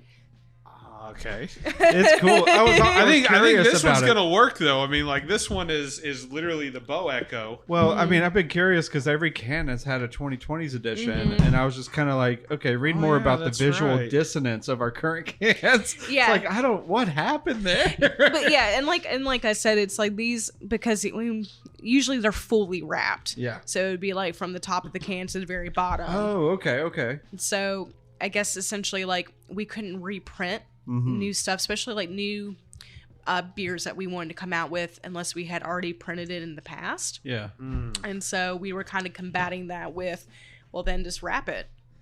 So we brought in a special machine to be able to do the wrapping and all that kind of stuff for us. So that way cool. that way that little setback wasn't going to set us back. Yeah. So I dig it. I want to read it, if that's cool. There's not a lot on it. So okay. I scanned the Bow Echo, can. It says, a message from the good folks at Wiseacre. It's the 2020s, which means there's a lot of unforeseen challenges not known at the start of the year. For anybody relying on aluminum cans, whether it be beer, soda, seltzer, or other, that means the supply and demand chart scale has tipped too far in one direction. If you're seeing this, you have likely already seen other struggles with inventory of finished products or have alternative packaging as a stopgap solution. After 3 beers, this is really hard to read. I think I'm doing okay, though. Comprehension check. Yeah, I suck at reading comp anyway. Because of can supply issues, we at Wiseacre are labeling up many of our core beers in cans we already had printed of other brands. We know it doesn't look the best, but it is how we must navigate to continue to get beer out to you. The tiny bomb can may look a little different, but the beer inside is the same as it always was. Thanks for understanding. Nice. I like that. I appreciate cool. it. It's short, it's concise. It lets you know, hey, this can looks a little different. Here's why. It's still the product that you're expecting to have inside the can. Live with it. Yes. And thank you for your understanding. Yes. Yeah. I mean, like I was just saying, it's like we weren't going to let that setback actually be a setback. We were going to find a way around it. So, and at that time, I mean, personally, for my sake, and if I'm hopefully, I think for everybody's sake, is like, we just want to drink. Yeah, right. Well, who cares what the can looks like? Right. I mean, we, of course, like, we still want to have the proper visuals, but it's like, give us the liquid that we need to like get through this day of uncertainties. I never once thought, am I getting a different beer? As I went, ooh, it wasn't beer, very often. and then just it drank wasn't very often, but I did have a few people be like, "Were you pranking me?" I'm like, "No, that would be a cruel joke to play right now." Wow. Yeah, it would be. It would be. I guess it's valid if you are the sales point of contact. That's true. But Yeah. at the same time, I would have, if I was in that point, I'd be like, "What's up with the double label?" Yeah. But I wouldn't be like, You would never get a call or a message from me asking if my beer was legit because I probably wouldn't know. I would just drink it. And I would be happy about That's what I that. say. Usually, Yeah. I would imagine most people's mindset were, "I just want the liquid." I That's just need a inside." beer. yeah, Yeah. Man, I'm digging Bow Echo. yeah. Bow Echo's Yeah. awesome. It's really good. And you're right. It's not a hazy that is like a one and done. I could drink this and then go, okay, I could go for another one or maybe even a third probably not tonight at this point, but I could drink definitely two of these and still be okay because it's not milky or kind of, I don't want to use milkshake because that's a totally different term, but it's not hazy and oaty enough to where I would just went, oof, one and I'm finished. It's tasty. That's usually the overall goal with anything that Wiseacre is going to produce. Is like, we really want you to enjoy it and order another one. Yes. So, Yes. you'll find for the most part, all of our stuff are really right in that mid range of ABV, usually 5 to 7%. Like, we want you to enjoy it. We want you to be safe about it, but we want you to be able to order another one without compromising your, like, whew, Yeah. because some of, like you mentioned, 120-minute. I can only have one of those, and I'm like almost stumbling out. Oh yeah. Yeah. Because it's like 4 beers packed into one. Yeah. I learned early on that smaller bottle is just shareable. Yes. It goes through. Yes. You can pour it for 3 to 4 people. Like, for Have sure. 3 ounces and Yes. be okay with Yes. it because And the fun thing is everyone's palate is different at that point in time that you share with anyway. So you're able to, like, what do you think? What do you think? What do you taste? Oh, they're great discussions to have over. That's what I like to do with the specialty bombers that we even make or with anybody mates, is because I don't want to drink the whole thing. Right. We do a phenomenal barrel aged bomber called Astronaut Status that comes out around December time. So we age in Woodford barrels, put a little bit of vanilla in it. Oh, it's perfect. That'd be stupid awesome. question. It's a stout, right? It's a stout. So that piques my interest because Yes. Woodford is kind of like, if I go out and have Now an old that I fashioned think or if I'm about it, sipping now something, Woodford I is wish I known the you were a bourbon stout that guy. I I go. would have brought one. Oh. But what you should do is collectively get some of the beer reps together and do a bottle share podcast. Definitely.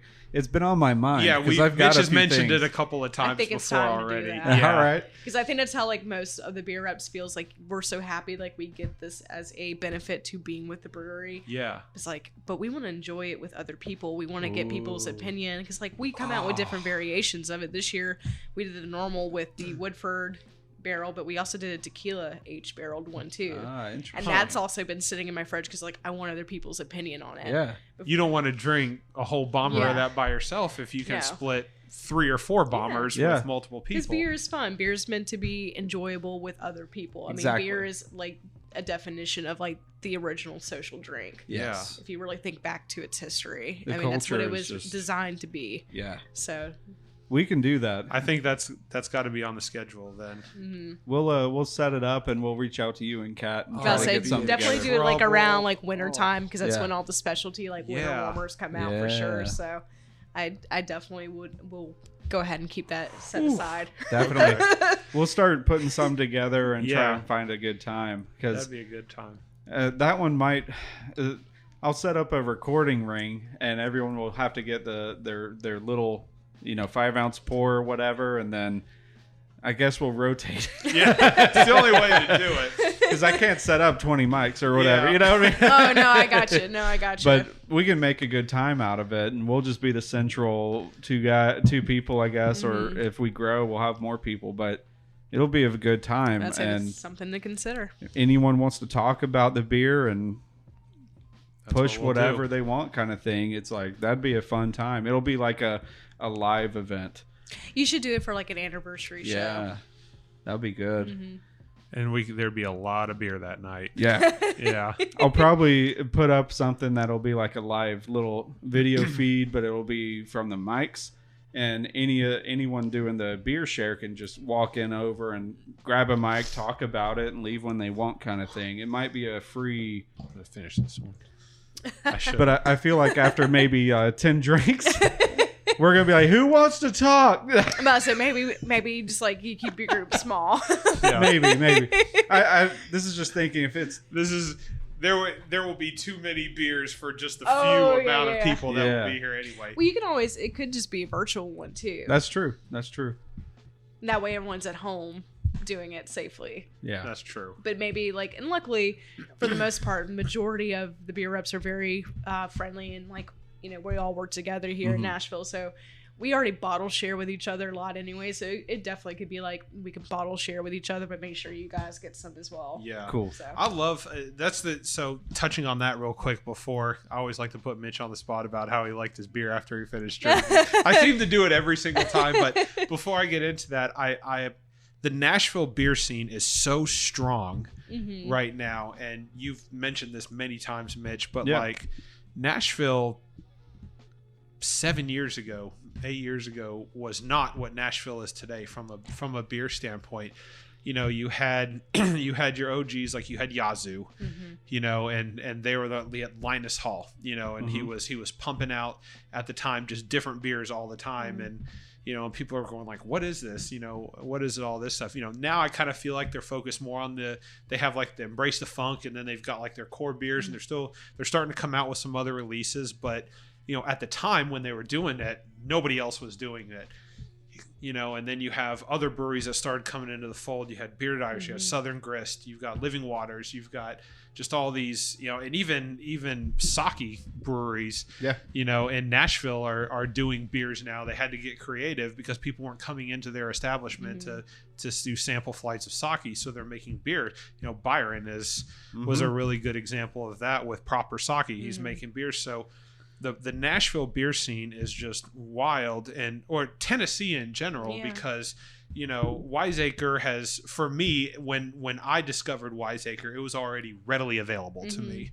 It wasn't one of these places where I went, if I want to get WISEACRE, I have to drive to Memphis. I've never been to WISEACRE, to the brewery, but I know I've had Got to Get Up to Get Down. I know I've had Tiny Bomb. I know I've had Adjective Animal. Like, I know I've had all these because the Nashville, or just the Tennessee beer community in general, is just everybody bands together. So all that to say, having a bunch of people together with a bunch of bombers would be so wild, because there would be no shortage of beer at all. Oh gosh, no. That's true. What was it?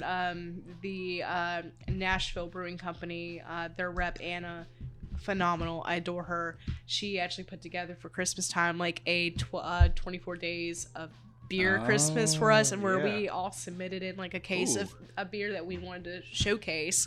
And so it was a really wonderful way to get to try other local breweries stuff without, because sometimes you always get wrapped up in like yours or the few people or whatever, but it was a great way to actually literally be like, okay, I got something from Yazoo, I got something from Blackberry Farm, and it was like everybody kind of chose like a one-off, or something that wasn't really relatively well known within their brewery's footprint, so it really gave people a chance to try that.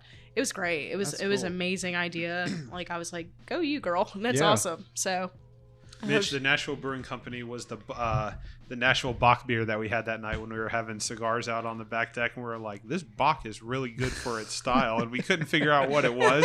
Ended up being Nashville Brewing Company. It's wild. Yeah. We do a pretty awesome Bock called Calculator, and it's dangerous because you definitely don't think you're drinking a Bock, and it's 10%, but it's just so smooth and good. 10%? Occasionally we definitely would bring it into the market. I think this year we kind of just kept it in the tap room, but usually the beauty for Nashville is that we are usually number one in priority for anything to come out of the market in Memphis. So that's awesome. I cannot imagine 10%, but that reminds me that Boulder Beer, unfortunate events in 2020 for them, but they created a Oktoberfest that was 9%, if I remember right. Dragonhosen. Yes. That thing. Oktoberfest and the beers associated have always been a weird category. Try ours. I'm sorry. I'm going to go ahead and just jump on that bandwagon. I haven't tried it yet. Because like I know when the brewery listens to this, they're like, if you do not mention our Oktoberfest. Yeah, but we don't. Sometimes we don't know either. Oh my god! Have you had our Oktoberfest? No, I haven't. Okay. So I'm gonna have to. I'm gonna have to. Because I'm hopefully gonna get samples. We'll talk off mic about like a way for you guys to try it for sure. But awesome. Yes. Okay. So our Oktoberfest is the one seasonal that we've consistently done since we've been a brewery. But not only the beauty of our head brewer being and doing his studying of brewing beer in Germany. Another thing too is like, another thing that I love so much about WISEACRE is you will always find that our beer is consistent because we have a designated person who does all the chemical checking. I'm going to blank on like what his official title is. I might get yelled at later. But his name is Fabi and he's from Germany. And he does all the chemical background of making sure everything matches. But he's also German and he helped really design this with David. And so like when I say like it borderline could go for like Hackershore, it can go for like Hackershore or any German Oktoberfest. It is phenomenal. So excuse me. One of my beers I haven't done it yet. Mitch is always the one to do that. Yeah, totally. Usually I was like going off. I was all like, good. crap, it's gonna happen while I'm talking. I'm gonna make that up. I'm gonna burp at some point. I was going to mention that one of my buddies on Untapped checked this beer, and he is a hard judge of character. Yes. Robert's a very hard judge of character on beers on Untapped, and he actually had the Oktoberfest actually at Homegrown. Oh yeah. Actually, and he gave it very high marks, and so the fact that he was able to, because he knows his styles, he knows his Oktoberfest styles. He's big into that style. Doesn't do IPAs, doesn't do any of that. But Oktoberfest is his. We call it Gemütlichkeit. Yes. So that means joy, togetherness, all that good stuff. Yeah. It is amazing. Like I was even buying it before I ever worked for WISEACRE. Like that and Tiny Bomb is like kind of like now it's full circle that I get to work from. But it's like I've been buying them for like years. So a long time.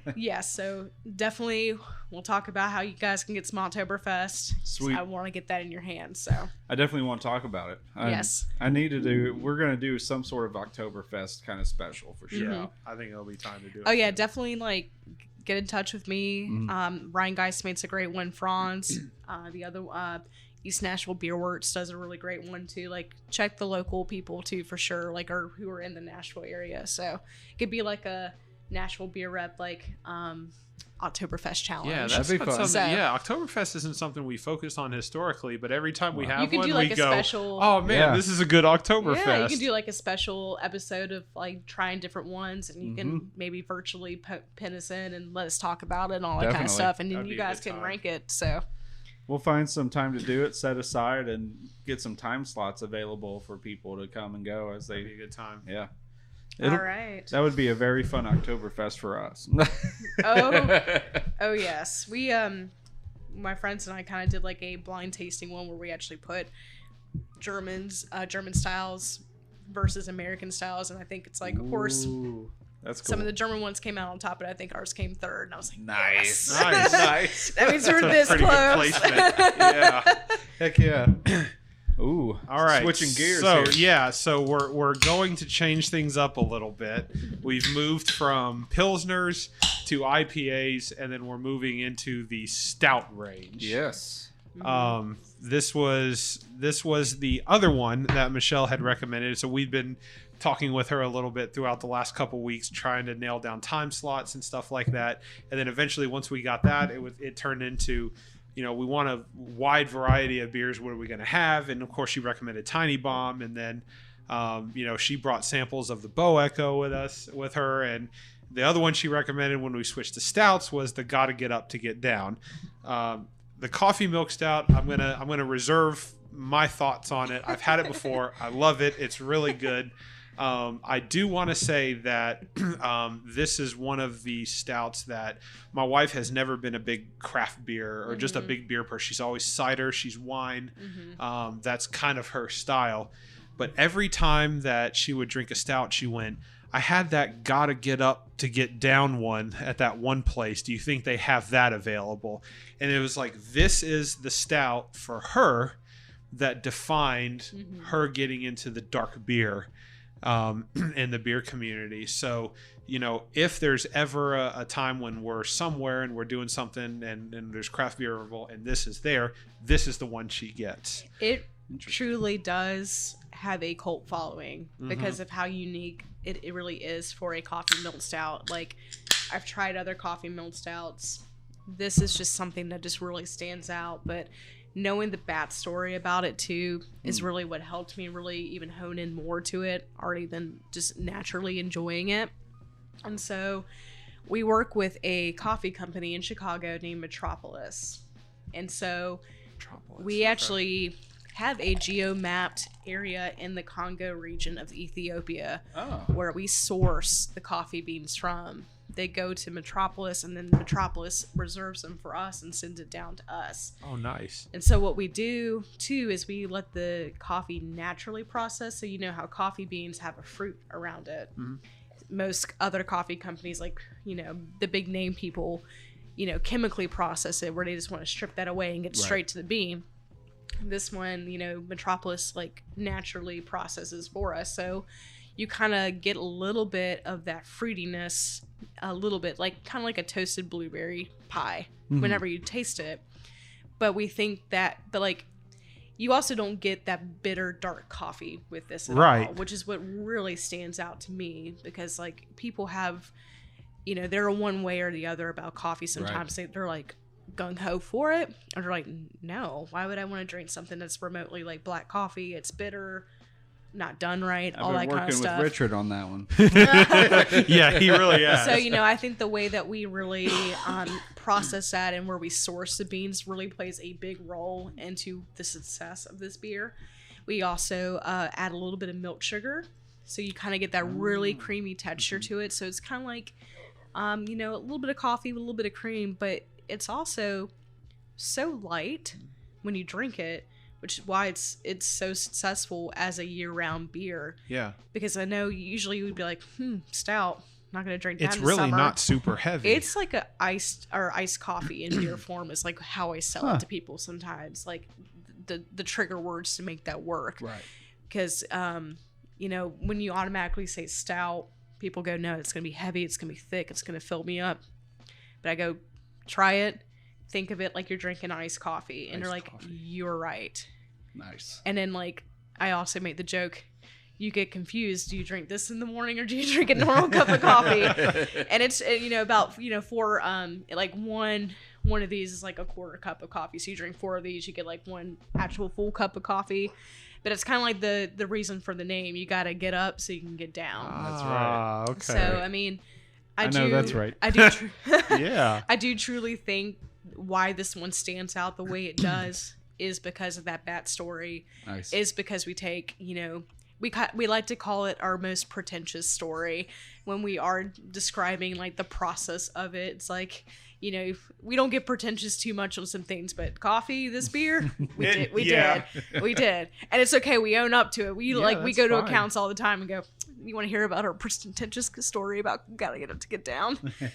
But yeah, no, I mean, this one too, like whenever I first discovered Wiseacre 8 years ago when I was working at Flying Saucer, Tiny Bomb drew me in initially because I was really loving that Pilsner style. Then they had this one on draft and I was like, whoa, this is like the most unique coffee stout I've ever had. Right. Because sometimes you don't quite align those flavor profiles where you either get too much of the bitterness from the bean or, the different like vanilla cream or like adding on to that is like too much. Yeah. This one is just right perfect. Where it needs to be. If I could say a beer is perfect for its style, gotta get up. I tend to agree. I know that this beer right here again, and just going back to the whole wife was not a craft beer and still today she drinks stouts and ciders, but this is kind of where it started it for. And I know when she does drink a lot of beers, sometimes she'll make the reference to, oh, it's kind of like this, but it's not quite as this or whatever. It's like, this is the standard when she drinks stouts because it's what she got started on. And no matter how many times she tries different stouts, oh, this one's good, this one's tasty, it always comes back to this. And if it's somewhere, whether or not she gets it, she recognizes the name. So it's a unique name. It's a good tasting beer. And for somebody that doesn't drink craft beer, it pulled her in to the stout game. Could be a recommendation for your friend. Yes. There you go. Yes. Definitely. But yes. I mean, you definitely off the top of your nose get that really great roastiness. Like you definitely get that like smell like you just brewed a fresh cup of coffee. There's a little bit of a sugar. Yeah, you like definitely get the little like bit a lactose sweetness, smell or milk sugar smell or whatever. I'm gonna try a sip. I snuck a sip earlier. I really like coffee. So. Oh, okay. It's not. I haven't had this in quite a while, but tasting it right now, it doesn't overwhelm you with tons of coffee, tons of chocolate. It doesn't overwhelm you with tons of sweetness. It's 5%, so it doesn't overwhelm you with like super heavy, boozy ABV. It's just for a stout, you could literally drink this any season of the year and be okay with it. Yeah. And I don't drink coffee. Mitch knows that. I'm just not a coffee person, but I'm finding it more and more. I like it in my stouts, but it's frowned upon to drink beer at 5 o'clock in the morning, so I'm not going to do it. Well, not during COVID. I mean, we all did. That's right. I remember like on a Zoom meeting when I saw my boss cracking a beer at 9 a.m. I was like, oh, so it's acceptable. It's acceptable if the boss does it. Good thing I have one right here. Good thing I just have like just waiting for me right here. But no, I really do think that the milk sugar that we do add to this really does trim down that coffee flavor a little bit, for sure. But it still really, enhances the overall flavor and the experience you get whenever you're drinking this beer. There, but it's not like the coffee doesn't kick you in the face. I almost feel like when I like on the nose, it smells very coffee forward. And then when I taste it, the coffee's there and it's just the right amount. But it still lets you know that it's a stout, that it's still a beer at that. But it doesn't, and I've seen it before. I've had it with other beers where it's just too forward and there's too much coffee, too much of this one ingredient. But there really isn't too much of any ingredient on this. And they all kind of play well together. But it's not as coffee forward to me as it smells, and that's good because I love the smell of coffee, but I don't really like a coffee punch in the face. So I smell it and I go, ooh, this smells really good.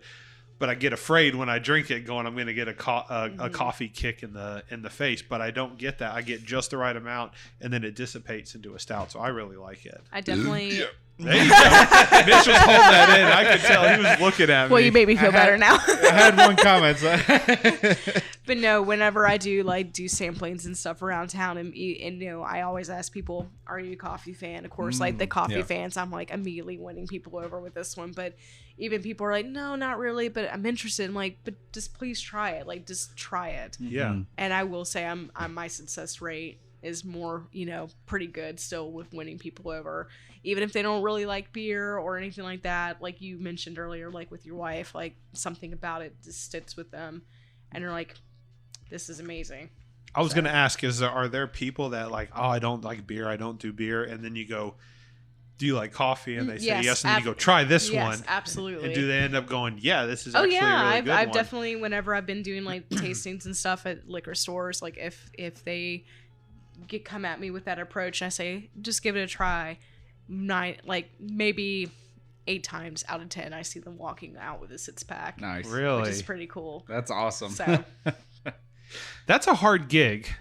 It really is when you're in an ever growing craft beer community too. When you're in a store that has 300 different beers, and then they're like, "Oh, we've got Michelle from WISEACRE here today. Come down and have some beers." Like, I'll go in and I'll try beers. I'll be like, oh, "Okay, that's good, thank you," whatever. And then I'll go pick up like the stuff that I want, and then I'll go to the checkout. When you're able to say, "Just try this," and you go, "You know what? I'm actually gonna I planned on." Most guys like me come in with a plan. Either A, I'm looking for something I haven't had before, either stout or an IPA, or B, I know exactly what I'm going for. Sure, I'll drink your beer if you're gonna give me some, because why not?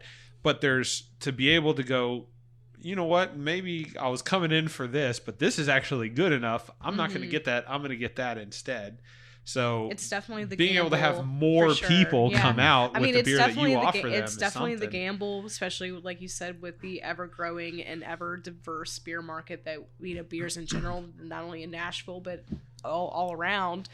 I mean, that's what the benefit of those are for. I mean, sometimes I'll get people, as every beer rep does, you're gonna be like, what? You were like the natty light people always, describing to you. Yeah. It's like, I don't think you're going to like this. But, that's kind of like, that's part of getting the brand awareness out there, trying to build on it, trying to convert people a little bit. It's one of those, like, you got to be ready to, if someone says no, like, sure, move on. But then, like, that one person you can really win over and you make them change their decision. Yeah. That's the ticket. So makes it, and that's what I love so much about being a rep too. I mean, like, yes, like, of course, like, I'm always trying to promote my brand, but I also too, like, I just want people to enjoy beer. So sometimes, like, I'll say WISEACRE for sure, very diverse portfolio, leading Pilsner, an IPA, a hazy IPA, a stout that's, amazing. All these other brands that we got that we didn't even really get to touch on today. Like, there's something great with every, like, branch of beer style that I think we really hone in and do well on. But even if somebody goes, like, this isn't for me, and I go, what are you looking for today? And they'll be like, I just really want this IPA or this style IPA. I immediately recommend, like, another brewery that I think would, fit their portfolio. Yeah. Because I just want people to enjoy beer. Yeah. I mean, of course, like, I'm always going to put my brand first. Right. But at the same time, I'm like, you know what? If you didn't like my Pilsner, let's try somebody else's who I know is not as hoppy. Yeah. Because if sometimes, like, the hop complex might deter people. And if all you have is Tiny Bomb. Yeah. And that's that little hop profile at the end isn't what they're going for. Let's try, like, Rheingeist's Cheetah. Or, Blackberry Farms or something like that, where I know that sometimes, like, they don't really have that hoppiness a little bit on the palate that might, not necessarily always draw people in. Yeah. Because sometimes that can be, a little bit of a challenge. Right. But, I just want people to enjoy beer. So I'm like, if I have to recommend somebody else's beer, then I will do it. Yeah. So, because then that means they build on it and then maybe come back to mine. Exactly. When they're ready. Yes. It'll come back to her eventually. Yes. What do you think, Mitch? It's awesome.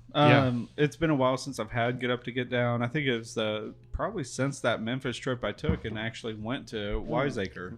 It's been a while. Yeah. And it's something I'll probably pick up and probably get even my wife to try. Man, I wish I'd been to WISEACRE. I haven't been to Memphis with you. We need to go. Yeah. You're missing out on some really good food and some good beer. Yeah. Memphis, I'm a barbecue guy. Like, Oh, I'm a dear. smoker right guy. here. Yeah. Brisket, barbecue. I actually all just that. got to try a specialty from us. It was my first time trying it the other day.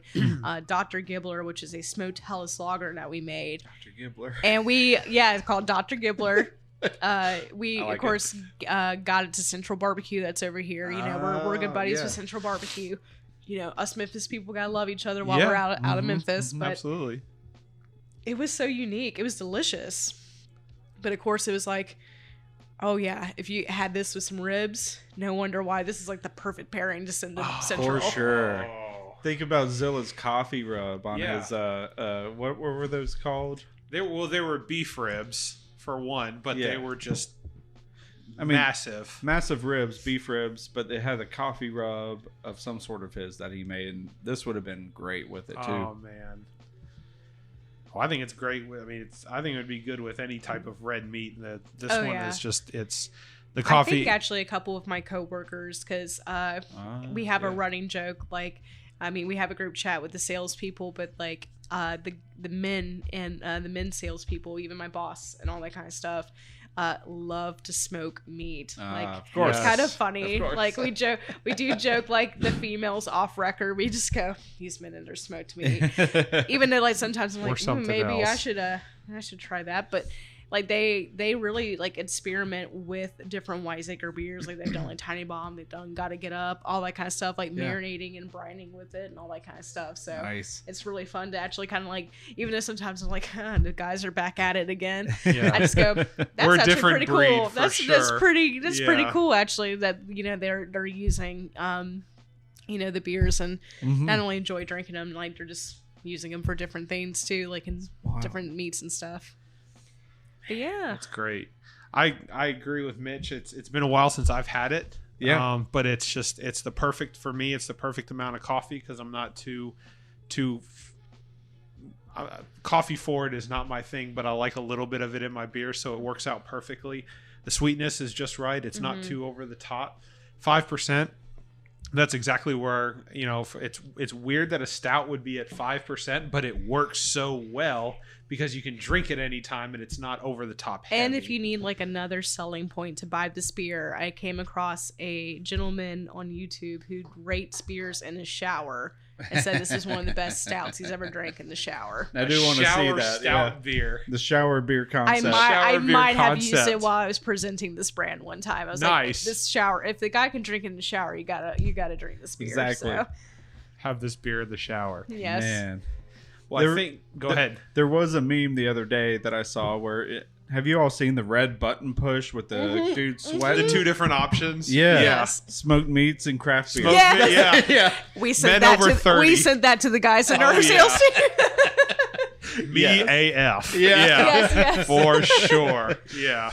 We want to talk smoked meat so bad on this podcast, but Yeah. beer takes precedent here. Beer always takes Well, precedence. if you guys ever want to branch off and do that, I will give you the number to my sales team members who will just be like 9-day ready to talk about it. I'm So- sure they would love. 'cause I'm sure we would love to talk some, with them I about have it. some really great craft beer knowledge. That one's out of my realm. So- Gotcha. You can go ahead and tell them that we can have a smoked meats day and we'll all eat what we cooked. Yes. Oh, my- And have the beer that Oh. accompanies it and talk about it. Okay, well then I'll be sure to, once we're done here, pass It would along be that good. proper contact Thank you. information. It'll be a good day.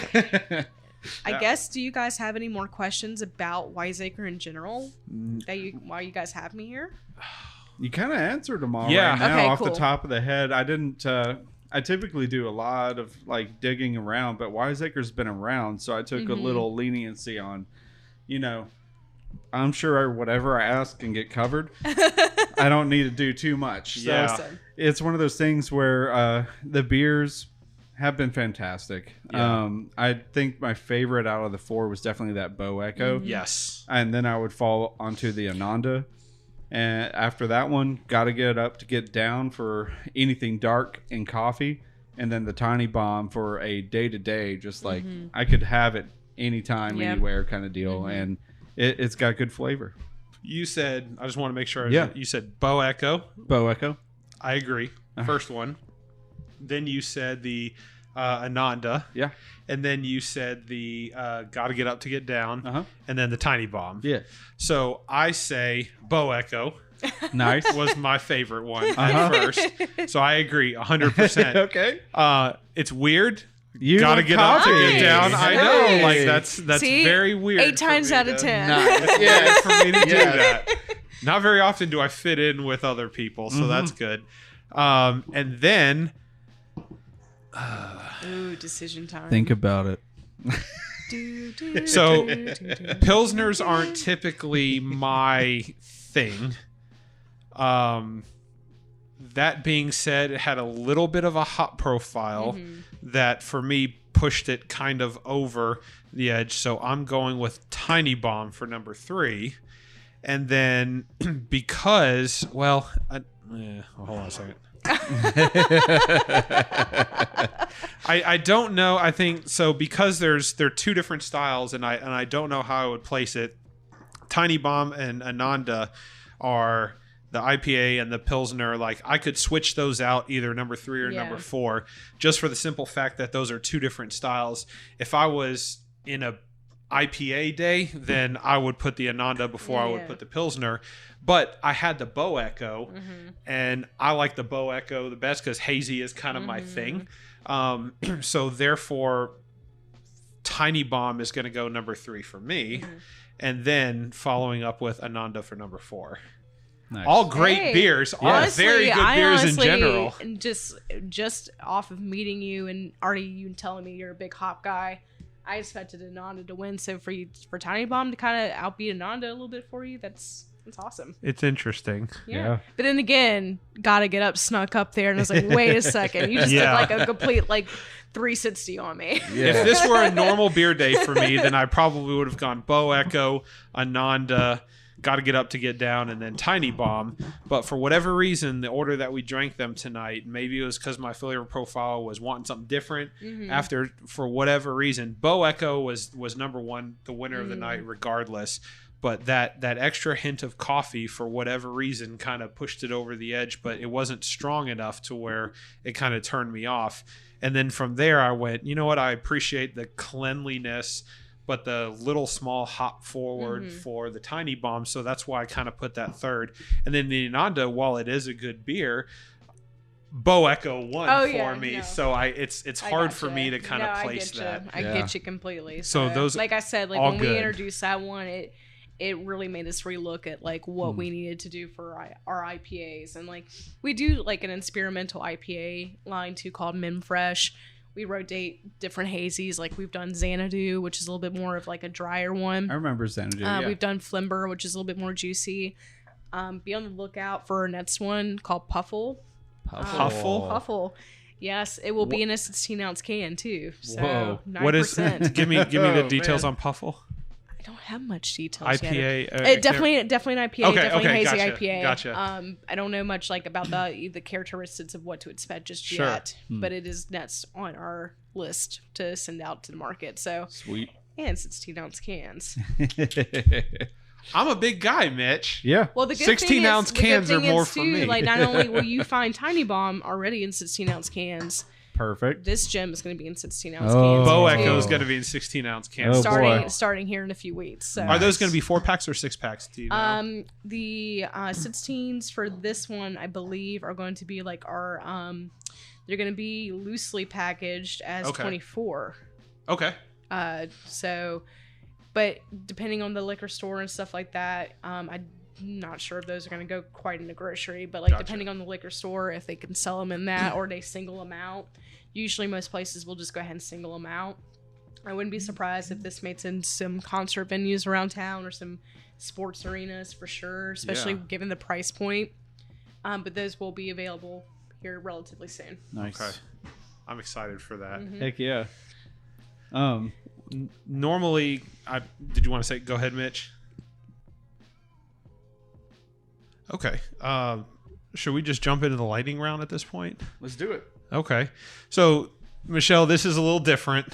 So we've spent the last probably hour and a half talking about WISEACRE beers. This is kind of where we change things up a little bit. So generally where the focus of the first part is to always talk about, what we're drinking. And in this case, WISEACRE. We normally throw something in at the end. It's something we typically don't drink on a regular basis. And it's something that's not super readily available. We've got a couple of ones different here. So the first one we're jumping into is out of Murfreesboro, Tennessee. So Panther Creek, which I'm sure you've heard of because you're not too far away from us in Murfreesboro. They're probably a little bit over a year old, I'd say. Mitch, are they quite a year old or are they a little over a year? Do you know? I can't remember. They took over the space of the Green Dragon. The Green Dragon, yeah. I don't know what time that was. I want to say it was probably later 2019. Okay. I feel like it's a little bit over a year. Yeah. Yeah. So Panther Creek has been they've come out with a lot of different styles, a lot of beers. They're brewing many of the same, and they're kind of doing different things. But it seems that at least this is their second or third one that I've been able to get my hands on. They have a stout series that they like to experiment with called their Unholy Creations. Oh, okay. So this is, and they've never been super high gravity. I think their first one might have been 8 or 9, which is still up there, but it's not over the top. But this is a stout that's going to sound very different tasting it first, but I don't think it's going to taste exactly like it sounds. Oh, goodness, I'm ready. So their Unholy Creations is typically their stout experimental series. This one is a chocolate brownie, espresso, and cream cheese stout. What? So I don't know about the cream cheese, man. yeah, Hey, you never know though. Like let's crack it open and try it. 7.5%. So it's a 16-ounce can. So we've got a bunch of empty cans and some half-full cans in front of us. But this is one that we're definitely going to be split. Can I borrow your glass real quick, Michelle? I'll give it back because I'm not going to drink out of your glass. But so it's a 16-ounce can that all three of us are splitting. Mitch, can I grab yours next? Thank you.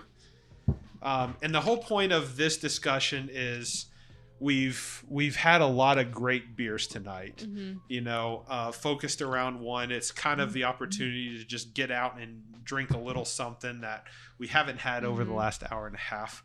And cream cheese is definitely something that I have not had in a stout before. I'm very interested in the cream cheese part of it. I don't know if you're going to taste it or not. I gotcha. So I'm going to sniff it real quick. Okay. Anything on the nose, Mitch? Hang on, I got a palate cleanser. There you Did go. you know to sniff the inside of your elbow helps cleanse your palate? I'm going to give it a shot. The inside of your elbow. I dipped my nose a little too far on that one. Into your elbow or into your beer? Both. So you're really going after that cream cheese. That's right. That's what I was told. Maybe someone's playing a trick on me. Oh gosh. The good news is my elbow smells like nothing, so that means I showered correctly this morning. Maybe that's the cleansing part, though. That's probably what it is. Okay, so what was the fruit on this one again? So this one is an espresso cream cheese brownie milk stout. Decadent dessert stout series full of rich, luxurious flavors and silky textures. Beers are designed to appeal to your self-indulgence. I don't have anything else other than that. Good news is it doesn't smell like cheese. Because I'm kind of getting raspberry. Yeah. Okay, that's why I was asking what's the fruit on it. So and it could just be the sweetness from all the other combinations we got going on here. It smells awfully sweet, like a fruit of some sort. And one of the berry things is on my mind. Definitely some a raspberry or a get some little bit of chocolate in there for the sweetness. If I sniffed a cherry cordial, I'd be a little confused right now. You know what I mean? Cherry cordial. Yeah. My grandparents had them all the time. So the packaging, when you open those things up, I don't remember what brand or what. Those chocolate covered cherries. Yeah. Okay. I guess cordial threw me off a little bit. Yeah. I think that's old, but not that old. I'm like right in that middle sweet spot. Yeah. I don't see them in I still stores remember. anymore. I still remember dial-up. Okay, so like Yeah, we're yeah. there. I remember dial-up too. Have you seen those videos of like people who are like in their 30s playing the dial-up tone for people in their early 20s? And they're like, "What are you talking about?" And you go, "Oh no, am I there?"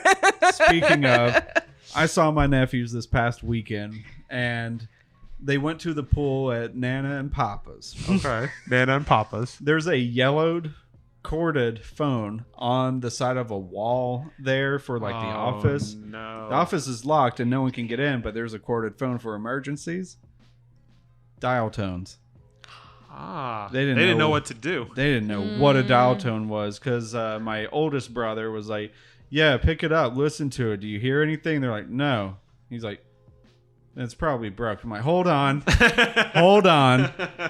What do you hear?" Yeah. And they continue to be like, "There's nothing happening." So I listen to it. You pick it up, and it's still the Yeah. which you don't get on cell phones or phones. anything. Did he ask you why you have to say hang up? No, but that's a good point. I had like something like that happen. I was like, oh gosh, Yeah. we're there now. Yeah. Mhm.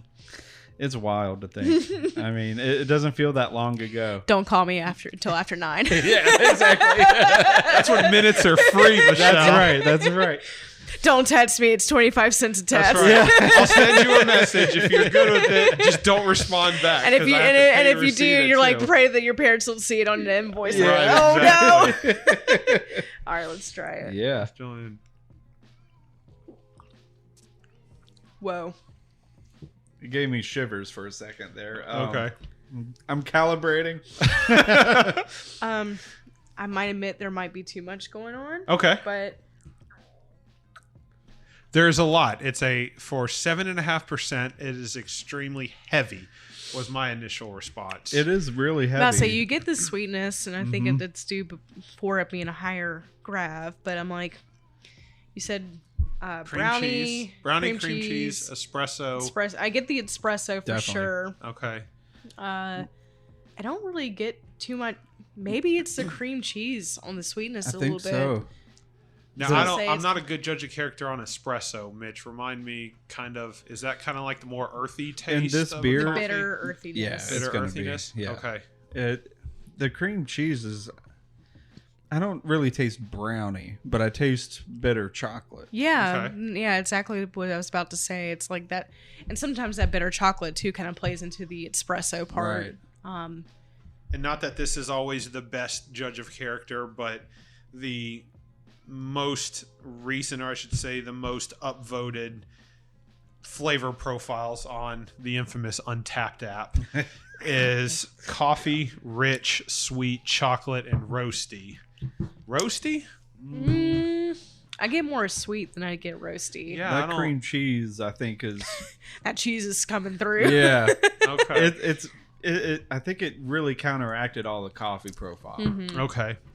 Like a little too much. I'm sweetness. struggling to get cream cheese, but I don't know if that's a flavor profile or if that's just something that's coming in and Well- kind of stomping all over everything else. Do you like cheesecake by chance? I'll say I don't can eat taste the I cheesecake don't eat for a lot sure. of it, so I don't know the cream cheese flavor profile. Like, Yeah, I really enjoy cheesecake, and my favorite's like Japanese, the fluffy cheesecake. okay, It's like airy and light, and I kind of taste that with this because the coffee and cheesecake are like headbutting each other. okay, interesting. It's It's- creamier than So I there's not flavor profiles in this case are not complementing each other. They're not different, unique The aromas styles. are completely contradicting the taste profile Yeah, for sure. interesting. It's like I get definitely more like of the bitter, not bitter, well, of bitter chocolate, dark chocolate, espresso. But then when you taste it, you're like, the cream cheese is definitely overpowering it. Yeah. Wow.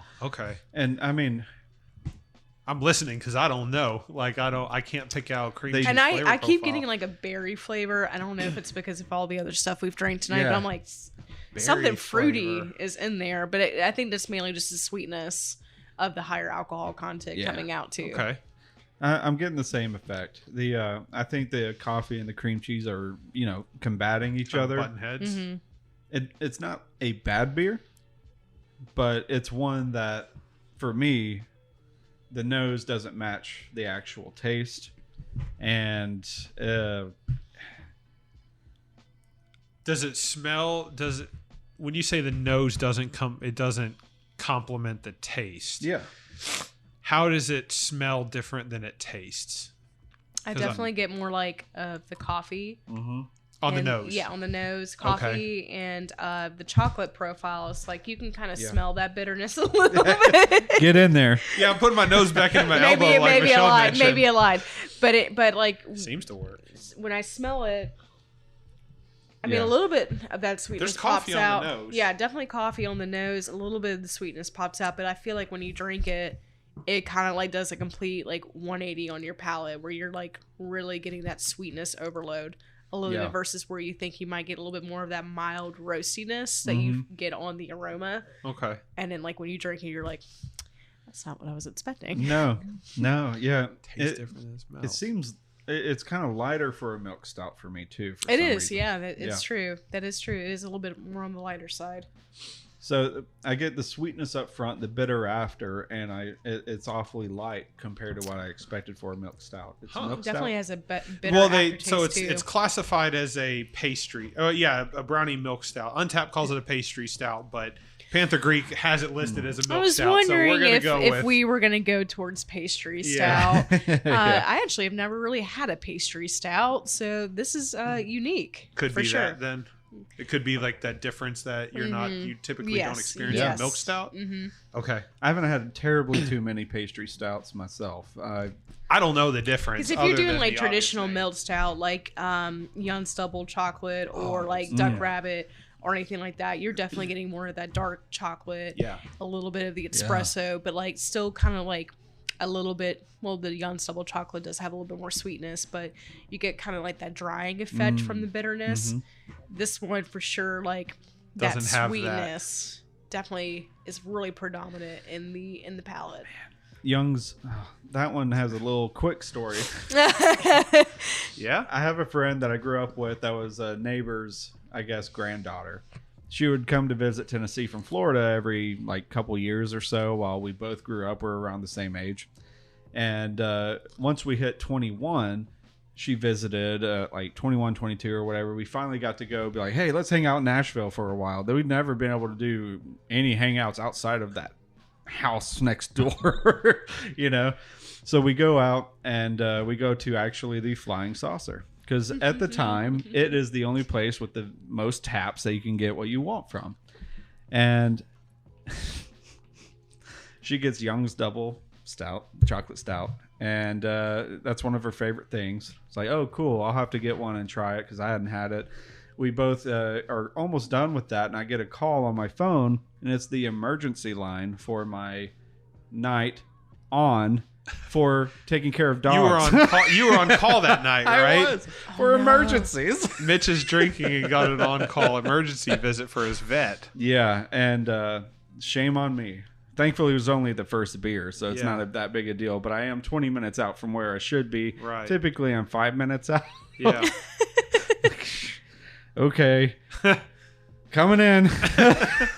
So we had to close out tabs immediately, and I felt so bad for her. It was a bad experience because I've always been like broad-shouldered, stocky, but the rush leaving from the Flying Saucer to outside, she accidentally had to expel some stuff. Oh no. Oh no. I felt so bad. Wait, While you're just driving- just off of Young's Double Chocolate? It was just so heavy, I guess. Oh, I gotcha. We don't know each other that well. We've just been friends whenever she'd come into town for holidays. I don't remember Young's being like No. high grav or anything like no, that. but I guess it was heavy enough. Yeah, for, no, and I mean it happens when sometimes you for sure when you're rush shaking out, around. yeah. Man, I was about to like make a recommendation, like, oh, if you ever have Young's again, like pair it with the Lindemann's Lambic Ooh, I for haven't like done that. for like a raspberry effect. That'd be cool. Mhm. That'd be real cool. That would have helped her out that night, I think. Where were you like 10 years ago? Oh goodness. This would have been helpful for Mitch information. Actually, I'm no. saying- I was at Flying Saucer. I was so whenever I went to school, I grew up in South Carolina. I went to school at the University of South Carolina. We used to be good in football. R.I.P. We at least beat Clemson whenever I was there. I hope everybody knows that.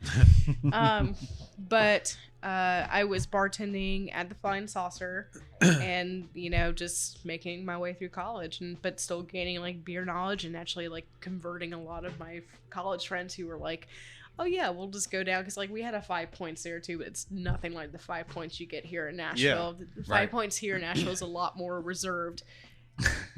You don't want to don't want to know what happens to the 5 points in Columbia, South Carolina.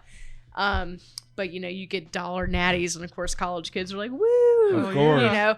So I actually, I kind of was already a craft beer drinker before I was legal to really be drinking craft beer. Because I did start, I mean, like South Carolina does have different like limits to the law and all that kind of stuff there. Like you obviously can't be the bartender, but you can still serve it. Right. 18 underage. to serve, but 21 to pour, right? Yeah. Yes. But I remember like one time the day I turned 21, I went into a liquor store and the buyer was a regular at Flying Saucer. And I actually got a Caldera IPA as my first legal drink.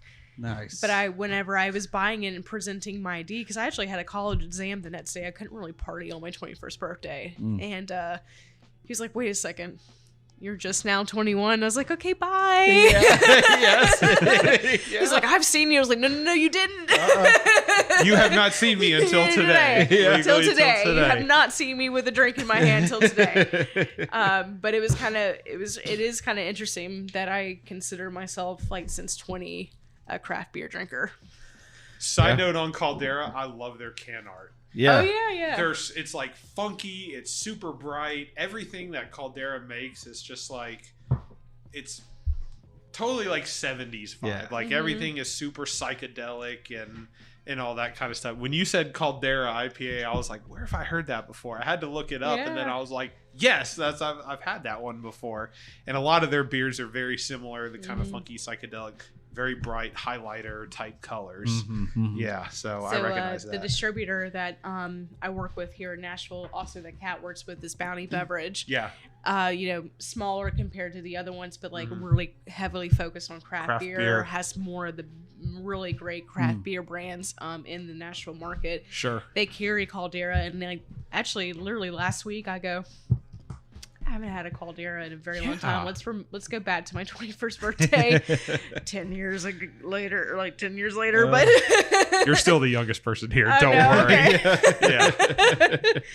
It's been, you know what, come to think of it, when was the last time I had a it's been 6 years since I've had a Caldera beer before. I had to look on my Untappd profile to see when's the last time That's wild. I haven't had a Caldera, an IPA, but I mean, that was probably the one I drank the most out of all of them. And it's been 6 years, and I don't know why I haven't had one since then. Like, I thought That's kind of what I thought the they were other good at the day. time, but, Whenever like, they I was just kind of don't- like, you know, Bounty does this really cool thing on Fridays with all their employees. They call it Fuck Yeah Fridays. Hell yeah. And like, Fuck Yeah Fridays. I keep telling them, please, if you listen to this, make a shirt called Fuck Yeah Friday Bounty Bev. Yes. I was like, I'll buy it in a heartbeat. Yeah. But some most amazing people I ever work with too, like such, you know, true homage to like craft beer and everything, and like all the employees are amazing. But on Fridays we usually go up there after we've all had like our end of week meetings, all that kind of stuff. People just hang out in the warehouse and like they'll just grab a few samples, and they're all gathering around and actually just talking about like what they're drinking. Like it's really unique to watch them actually like kind of talk in depth a little bit more about beer. And you get so many different people too, as I'm sure you do, with like where they stand on like Pilsners, IPAs. Yeah. Like I remember one time I was up there and they were debating Rheingeist's Truth versus Ananda. Oh, nice. And of course, like Truth, I will say, I mean, Cat versus Michelle. yeah, but I mean, don't get me wrong. Like, I understand that Truth won that one, but of course, people were like, but Ananda's still there. It's like it was a hard tie. It's one love, but at the same time, Yeah, like there's still internal yes, competition. I'm sure. yes. Yeah. But you know, it was kind of like I was up there last Friday, and I was like, you know what? I hadn't seen some of the reps in a little bit. I'm gonna hang out and have a beer with them. Went in the cooler, and I was like, Caldera. oh my God, it's been 10 years. Yeah. I'm going to get one of those. Yeah. So it just tastes like it did when I turned 21. Nice. Consistent. Yeah. Consistent. I don't remember what Caldera IPA tastes like. I can't remember if It's I've had. just more- it's I just- remember liking it, Yeah, but like it's it kind was of like just it's kind of just like traditional. Like yeah. but it was before like IPAs really started getting like Yes. in that funky phase. Like you know, you kind of have like your OGs, like, you know, Bell's Too Hearted kind of like paved the IPA world. Stone did a great job of paving the like IPA, you know, game. Other great ones like that too. It was kind of like one of those, like it was a West Coast IPA, you know, just nothing too funky, but like, you know, more a That's good about IPA. what I remember. Yeah. Yeah, Caldera. There wasn't anything. It doesn't sound. I'm not trying to sound bad when I say, but it is like it's an IPA. Yeah. That's it. And that's it. Yeah. Speaking of IPAs, Yeah. but so okay. you got this one right I'm here. looking at. This is a treat. This is courtesy of Mitch. I am actually very excited when you guys told me that you had this Pliney the Elder, because it's like, yes, it has been a very long time, my old friend. Yeah. Because I feel like this is another one that kind of like gave you your passageway as far as like saying that you're a craft beer drinker. Yes, definitely. This is so. I'll preface with this one. Thank you, Mitch. Thanks. So it was a while back. My younger sister and her husband went up to. There you go, man, right at the top. Hell yeah. My younger sister and her husband went up north. I think they visited Chicago, and there's a couple of tap rooms that have these guys on tap. And Pliney the Elder was one of them that they were able to get a crowler and bring it back for me. So, but the interesting thing for me is I've only had this 2 times in my life. One, DJ, who guest hosts on the show from time to time, I split a bottle with him probably 3 or 4 years ago. And the second time, and the only other time I've had this, was 2 weeks after I was officially clear from COVID-19.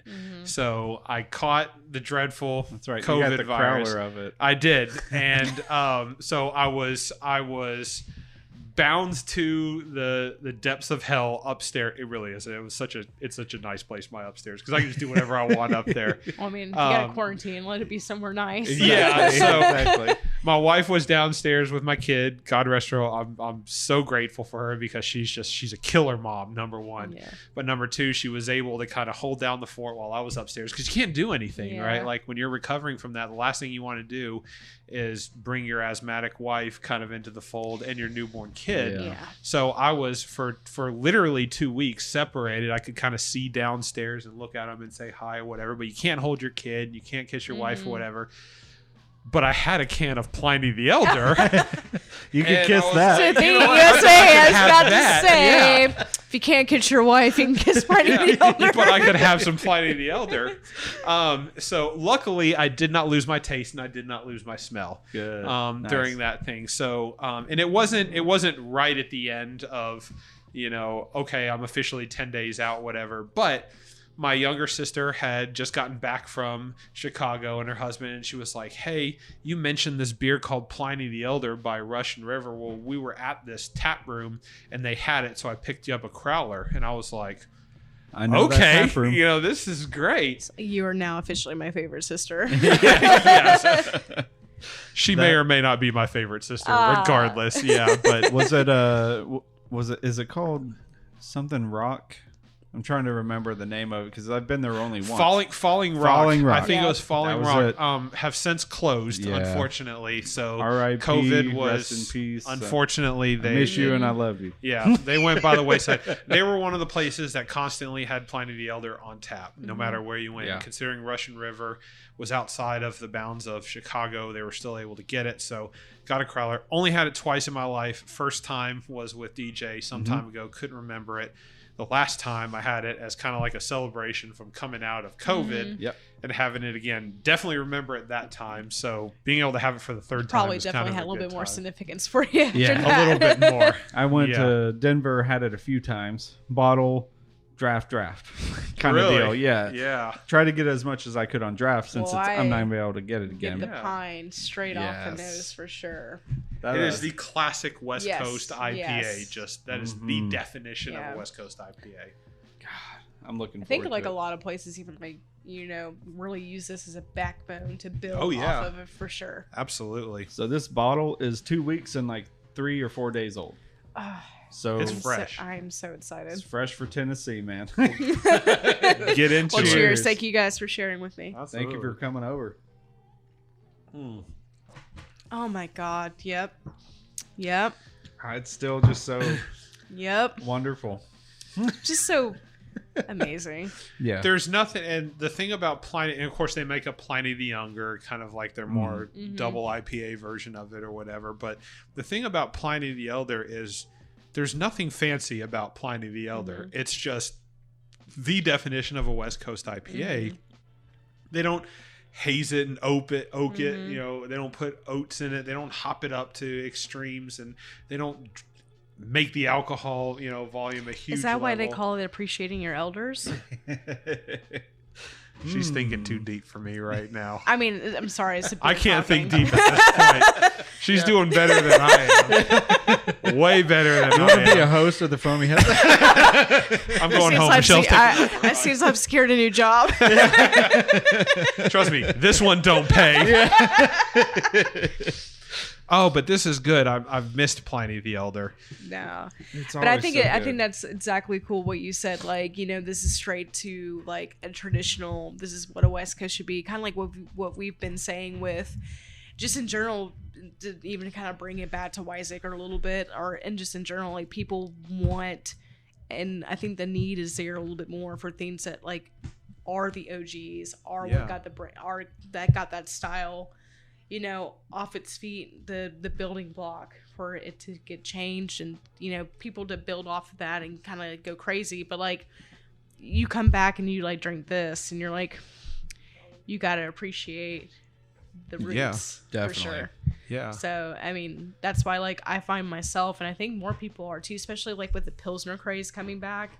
People are just wanting to go back to like what the style is meant to be, which is what I mean. Don't get me wrong. There's still people out there who are like really loving the twists and turns of where the beer industry is going. But like, I find in my beer drinking journey, and it could be because I've been doing it since I was 20 years old.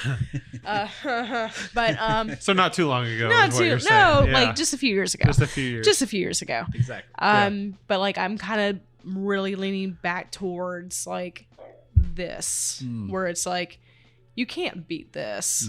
Like nothing beats this. Right. Like of course, like you want to know what the more unique style is, but like when you come back and you drink Pliny the Elder, you're like, how does it get better than this? Yeah, that's a hard way. Like, how do you beat it? Like, Yeah, I know, but like, if you think about it too, with its being the really like catalyst for the West Coast style, the big bold West Coast style, but it's like a lot, and that's how like all the breweries are building off each other still today and trying to stay competitive, but like they can pinpoint that one beer that's like that brewer had it. How Yeah. can I make a twist on it? right? And build off of that, but it's like you still pay homage to Yeah. the thing that got you hooked onto it. Like Bell's Too Hard, it's always going to have a special place in my heart because it's what got me into IPAs. Right. So I think it was actually a lot of people's gateway IPA. I think is so. what I call. I think so too. Well, It's you a look good at, one. Yeah, and you look at article, and we joke on this a lot at the time, but like every year there seems to be an article where it's like best IPAs, and and Bell's Too Hard Ale always tops the list. Always does. And you can make the argument whether or not like what's considered the best, well, like North Coast Scrimshaw, Oh, it yeah. gets really, really well recognized as a Pilsner. Like it's like one of the staples for the Pilsner. North Coast. I think I've had some stuff from them before. Yeah. North Coast does do Rasputin. Mm-hmm. That's where it was. Okay. I was about to say. I'm sure I've had more from them, but like Old But- Rasputin is yeah. Yeah. definitely what I've had. But like yeah. Scrimshaw is like one of the OGs in the Pilsner game. If you think back into the history of like craft beer, Right. so And I like that kind of bring us around Yes. to kind of like the Yeah. end. So Yeah. and we mentioned this at the very, very beginning of there's all these in the craft beer industry. It's constantly just expanding faster than we can. You always talk about in the search for the perfect beer. Like you could have 10, 15, 20 beers a week if you were my size, but if you were just a beer drinker in general and not scratch the surface of what's out there. And it's because everybody's like, we have this hazy, we have this West Coast, we have this sour black IPA. They're trying to find, and it's almost gotten to the point where it's so crowded, people are trying to create their own styles by cuving multiple beers together. You said something about like a sour stout. It exists. No, thank you. No. I'm going to be the first person to say no, thank you. Yeah. I agree with you for one, but it exists. And they're trying. A sour or a stout. Like, no, thank you. But don't put. Sometimes things are good by themselves, but when you mix it, for me, I love bacon and I love chocolate, but putting them together in a cookie, I'm sure it's an unpopular opinion, doesn't seem to work. What about maple bacon donut? That could maybe pass. You're not allowed to punch holes in my opinion, in my theory. That's not how this works. So I guess I'm not going to get an invite back. You will definitely get an invite back. But there's so much going on that sometimes you have to appreciate. Again, we said this at the beginning, the just original style of that beer.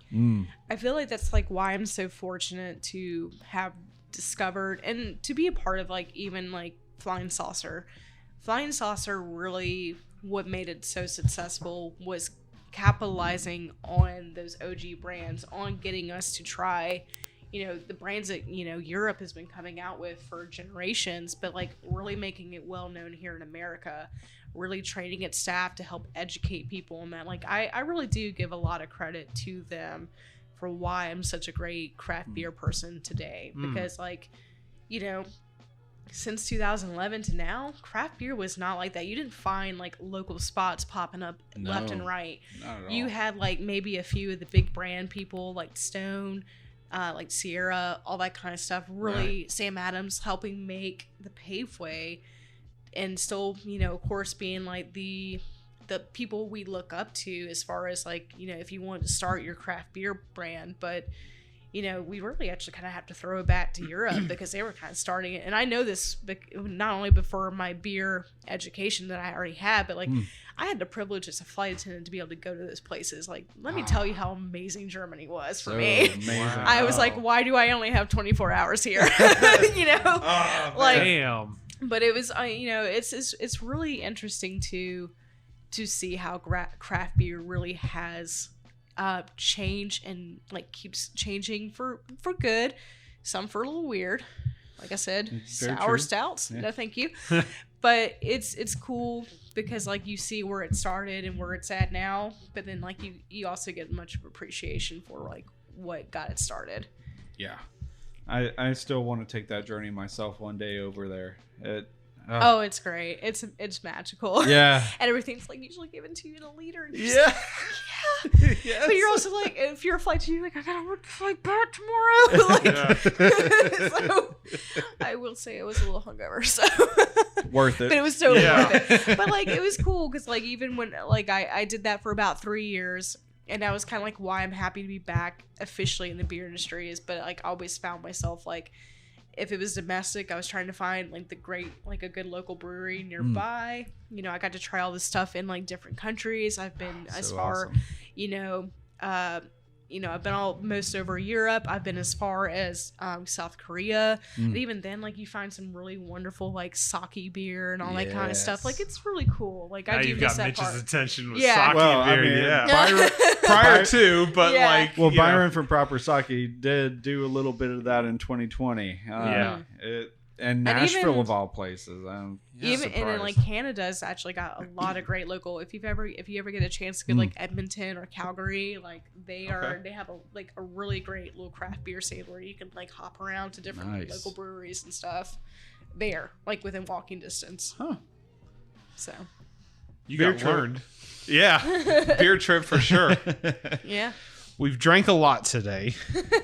It was a good night. Yeah, it was a very good night. this is your 30 seconds to plug, Michelle. Oh gosh. Is there something you wanted to? I mean, we've already learned a lot from her tonight. Yeah. So I don't know. Maybe she has something. Is there something coming out in the future with WISEACRE? I mean, we've got Bow Echo that's kind of already been released. I feel like it's already out to the public. It okay. is. I mean, like it's going to definitely be in a larger format here soon. Yeah. But we are adding to the year-round portfolio in 15-pack cans or 15 packs, a Rusu or Rice Lager, Nice. which was phenomenal. Okay. And it's I've on a little tried bit that. on the lower cal. Yeah. I know that's another like phase or trend that is happening with the craft beer industry. Is like we're looking at like low cal IPAs and all that kind of stuff. Yeah. And we're never going to make a low cal IPA. I'm going to tell you that right now. But Arusu was our first release during COVID last year. It was a rice lager. Okay. It was phenomenal. Mm-hmm. It clots in around 110 calories. Okay. It's going to be in a 15-pack here soon. Like, we rebranded it, all that kind of stuff. And we're really excited to bring that into the market. Oh, man, that's going to be So, cool. just, we're a lager brewery. So anything that is a lager from us, please expect it's going to be phenomenal. I look forward to it. Yeah. I need to try that rice lager for sure. Oh, Yeah. it's going to be coming out probably within the next couple weeks. Heck So- yes. All right. That's awesome. I'll keep my eyes out for it. Yeah, Oh, yeah. I appreciate it. And great beers tonight, Michelle. Oh, thank you so much. Well, We're- thank you guys so much for reaching out to me. This has been a lot of fun. Yeah, it's a good I time. hope that maybe we can do something again in the future for sure. I think there's plans to do a bomber share for sure. Yeah. I highly recommend the Oktoberfest. Kat share. may or may not have also mentioned that Oh. when she was talking. So It is really. I mean, like I said, her and I are very close. Like her your thinking on brainwaves today. Yes. I think everybody after the year we've had, everybody is just kind of looking to connect. Yeah. Yes. You and know. you can definitely tell that with the beer reps around Nashville for sure. Like we didn't get to see each other for over a year and a half, and now we're just like, where have you been? Let's hug. We're doing events together and all that good stuff. Like beer is always the motto of WISEACRE. Beer is fun. Beer is always supposed to be fun. Yeah. Beer is community. And I like that the Nashville market really takes and hones in on that. Definitely. So That's a good message. I can't add anything more to that. beer is fun. I'll do one little shout out for the Pliney. Yeah. I won't mention your last name, Josh, but thanks for trading me this beer. Yeah. Big ups to Josh. Yeah. Yeah. It was great. We had great WISEACREs. We had beer shares tonight from different breweries. It was fun. I don't have anything to shout out, honestly, other than you've just been a big team player. We appreciate you coming out tonight, driving all the way out here.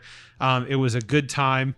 If you're not drinking beer, start drinking beer. If you are drinking beer, keep drinking beer.